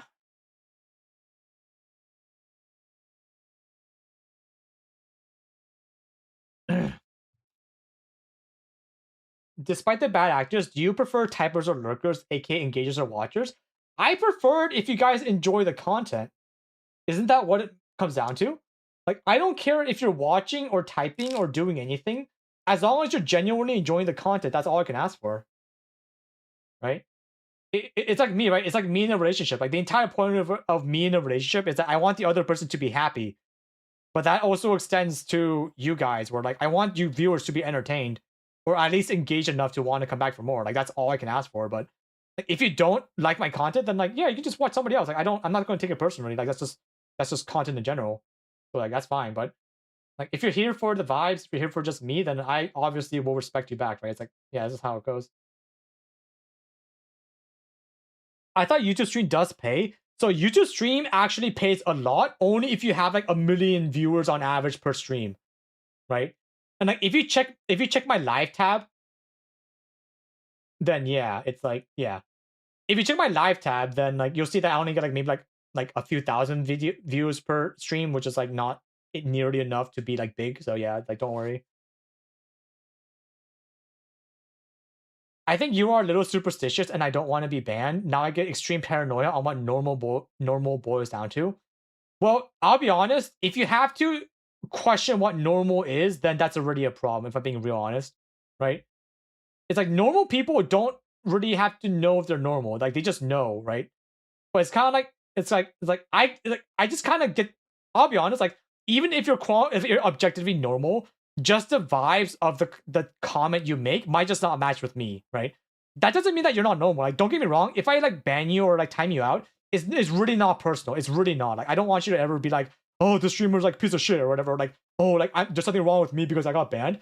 It just means you didn't vibe with what I wanted to see. Like that's what it is, right? Like don't take it personally. it's like I just have a very specific vibe in my chat, but it's kind of like if I just see someone that doesn't match that vibe, then I'll just, I'll just ban them, but that's fine. Right? It's just how it is, right? It's like, yeah. But it's more like, it's like for me, normal is kind of like, okay, for me, right? It's I'm a very I don't want to say caring because that makes me look better, but it's kind of like I'm a very like not intuitive, but like I value the emotions and thoughts of other people very well. So my version of normal is kind of like someone that thinks about the thoughts of others. That's kind of normal for me, or like at least like you don't have to do it all the time, but just like very naturally, right? Where it's just like, oh yeah, it's like if I think that what I say will be bad, then I just won't say it, right? You just don't have to say anything. But that's why when I see a comment where it's like I can 100% tell they didn't think about the comment before typing it. Like it's like, like they just like didn't think. They just typed it because yeah, they just have no filter. They don't care about what I'm thinking. They just want to ask something for the sake of asking it. Like that's kind of like that kind of comment is the one I get annoyed about. Because I can tell that you just don't have any thoughts about the other person at all. Like I can literally be any single person and you will still have the same comment. Like not because of me as a person, but because of me as like a streamer entity, right? Where like I'm just like an object for you to just type to. And I hate that. Right? That's kind of my definition of normal, where like it's like low EQ. I just hate people that don't have any like it doesn't even have to be good EQ. It's just kind of like it's just whatever. It's like, yeah. Are jokes included in this category? So jokes are fine if you can read the room, right? If I'm like obviously like in a very big emotional state because I'm tilted or like I'm mad or something, and somebody says a joke that obviously that's gonna piss me off, then yeah, it's like that's not reading the room, and that's gonna like there's like situational reading the room as well, right? It's just one of those things. Just have to attack. Yeah, it's like it literally it just comes down to have common sense. But the problem is people they genuinely don't know what common sense is, which makes me go like that's a weird person. Like that's just my definition. If you have to question what common sense is, that means you probably don't have it. Right? That's just how it is. Whereas like usually if you just live life long enough or if you have enough experience, you'll develop a sense of common sense yourself. You develop your reasoning for what a normal person is. But it's like if you like people just don't think about that sometimes. And like that's the type of people I want to actively get out of my community because I just don't want them to be here. Right. So yeah. Just John just to say congrats. I watched your league tutorials back in the day and started following the fight function. Hope the stream is going well. Hello, kitty cat. Welcome. I was about to type a compliment, but then you come up with this common conversation, and now I'm hesitating. Okay, so okay, I'm not gonna lie. It's like I really don't want you guys to think that it's like a bad thing. Okay, so number one, if I see a weird comment, I'll tell you it's a weird comment. Okay, so you don't have to guess. You can just keep typing whatever you want. But if I say that that's weird, like I'm usually not gonna ban you immediately, especially if I've seen you for a long time. Okay, like if I saw your username or like I actively seen you type for like a good amount of time, then I'll usually let you go, right? Like you can say quote unquote weird things, and I'll be happy with it. Right? I'll be fine. It's more like if I see weird comments that kind of like I don't want to say insult me as like a person or like they kind of insult my like thought process or whatever, or like something that just completely goes against like like just my vibes in general, then I'll call you out, right? I'll call you out, and then like I'll probably just like say that don't say that, and then that will give you information for next time. But it's not like like unless you like insult my family for no reason, or like unless it's something that I really really really like have a pet peeve about. That's like like most of the time people aren't going to say that because they know to not say really dumbass shit like that. But for the most time, I'll give you a warning, and then you can use that as a basis. But yeah, don't feel like it's like don't be like on like eggshells around me just because you're scared of getting banned. Because if you even think that what you're typing is going to get you banned, then you're already way better off than people that don't have that filter. You know what I mean? So a regular can be sort of safe, and newcomers are what we got to be wary of. Exactly, right? Because if you're a regular, then like I kind of already know your vibes already, and like the fact that you haven't been banned yet means that it's fine. But it's like the reason why I try really hard to keep those newcomers away is because there's way more weird people and newcomers than there are people that have been here. Petition maybe? What do you mean petition? Any first hand analysis coming? I try to only analyze Worlds games because yeah, I feel like Worlds are way more higher stakes and like this. It's just like yeah, I don't have time to analyze every international event. Also, Picure, one of your messages got censored, and I will tell you now, just typing that word in any stream is already a bad thing. So don't ever type that word. Right? It's like even though the question you asked I think is fine, just your dictation, the word you use to ask that question, that like that's not allowed. Like yeah, just do not use that word. Like I'm not gonna say what the word was because it got censored, but yeah, it's like they'll know. It's like yeah, don't yeah nah.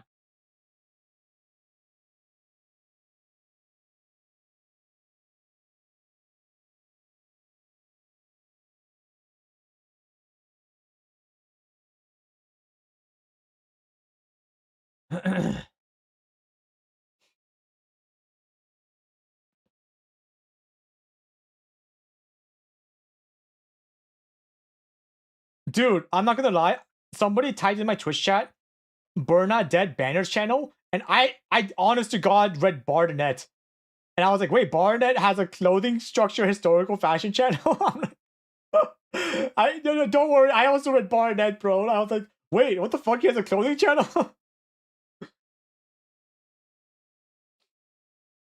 Interesting. Okay. I'll be honest. The biggest problem is that I want to learn Korean fashion. And by extension, maybe Japanese fashion. But I feel like fashion in America is not the one I'm looking for. Because I'll be honest, I actually hate American fashion. If I'm being honest here. Right? Because okay, I'll be dead ass. I feel like half of American fashion is actually no fashion, where it's like it's not really about the clothes they wear; it's about the clothes they don't wear. You know what I mean? At least from my obviously, I'm like kind of generalizing, but it's kind of like it's like the cases of that kind of fashion is way more prevalent in America than it is in Korea or like Japan, where like it's way more conservative. I like more conservative fashion, like 100%. I don't really like, yeah.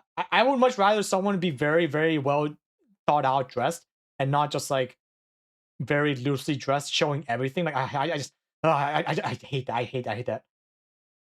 It kind of, it's a pet peeve I have. Yeah.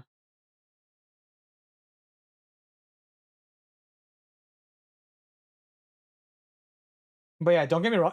I'm gonna learn, right? I'm gonna slowly learn, right? It's like I feel like right now I'm like at the earliest stage of learning this kind of thing, so I just need information. So I'm probably gonna just like what is it like exposure therapy myself of just looking at every good fashion and being like that looks good, that looks good. But I feel like I also want to see I'm definitely going to ask my friends this fashion because like my friends are in like my current age group obviously, so I'm gonna get a way better idea of like what they think is trendy and like I trust my friends enough to know way more than I do. So that's probably a good start.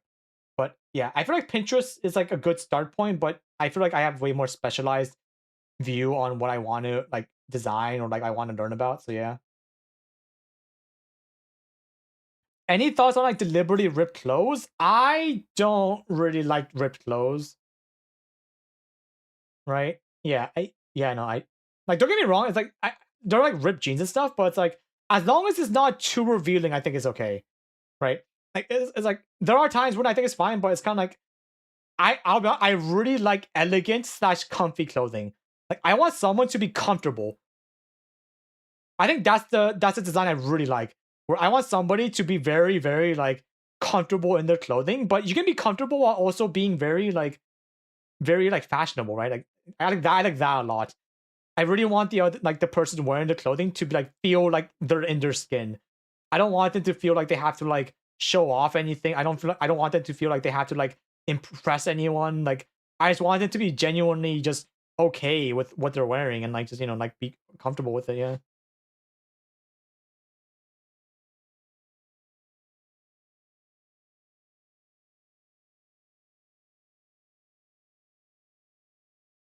Fashion is kind of hard. Sometimes it also comes down to your body.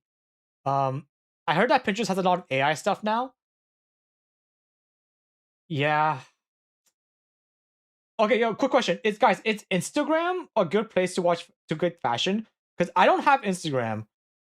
Or like, I have an account, but I don't use it. Like I never use it. So it's like, is there stuff like that on Instagram, or is that? Do you think it's just better on Pinterest? Like I honestly don't know. I don't know a single thing about Instagram in general.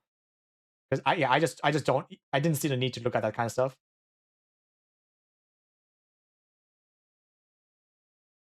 I don't use Instagram. I feel like Instagram is more of like a social media than like a Pinterest kind of thing. I don't use Insta for fashion. Okay. Okay. I'll go. Okay. I'm down. I'm down to just not use Instagram. Like I kind of want to avoid that site, right? Yeah. I kind of want to avoid that. All good.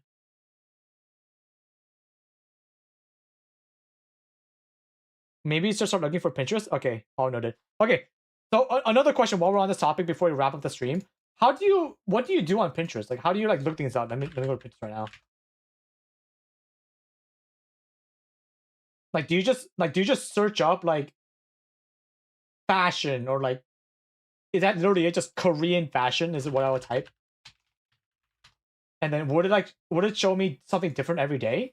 Like, is it like Twitter where you have to like wait a day to like refresh it to get something new, or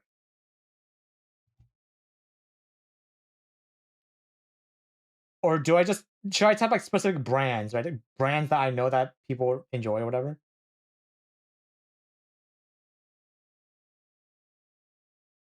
Search any style you're interested in has a good search. Okay, all right, okay. Also, wait, how do you filter out AI? Because right now I'm seeing a lot of just regular images. I don't see a single AI. But maybe that's the problem. Maybe I'm not seeing the AI because AI got too good. Because I just typed in Korean fashion and I'm already getting like a lot of stuff that I feel like I would like to see someone wear. It's in the settings? Oh, okay, I see. Do I have to log in? Do I have to make an account to get settings?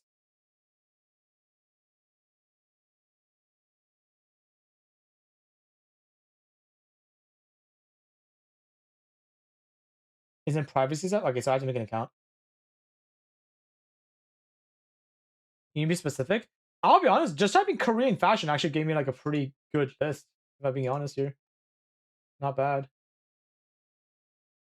Alright, okay. I'm gonna end stream. Yeah. It's only 2 p.m. My god, amazing. I'm gonna go end stream, guys. I feel like I've just been yapping for a while. I should definitely close off, but thank you for coming to the Find Faker after party, everybody. I'm gonna see if there's even enough content to make this into a Just League stream video. We'll see. Yeah, no, that's kind of it. Thank you once again for sticking with me in this challenge.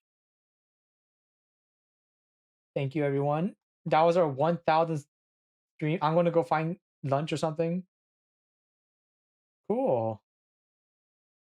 Thank you, everybody.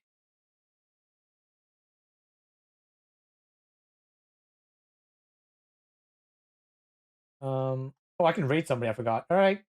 Farewell. I will go back to my art slash fashion grind. All right. I'll be honest. I don't. Okay, so I could probably finish today's stream into a video tonight, but I kind of want to let the faker video like marinate a bit, like maybe for like a few more days. So next upload, like I also want to take up like maybe a few more days of break. So next upload will probably be like I want to say Friday or Saturday. Because I just want like even though I'm not making money, I kind of just want that extra break or two of just me time, right? So yeah, and I feel like dude, I'll be honest, all the donations I got today definitely lets me take up like 1 or 2 more days of break. So I really appreciate you guys again. But thank you everyone. I will see you guys whenever next time. I'm gonna go back to playing ranked soon. So yeah, don't worry. I'm definitely gonna get back on the grind eventually. Yeah, all good. Like I'm still a league streamer, so I still gotta make league content, unfortunately. But I also have to get back to just playing games in general. Yeah, I am very behind. Yeah. All right. Cool. Goodbye, everyone. Thank you. I'm so hungry. Oh my god. Goodbye, my YouTube chat. I'm going to end the stream, and YouTube chat's not even going to know until 20 seconds later. Lol. All right, bye bye.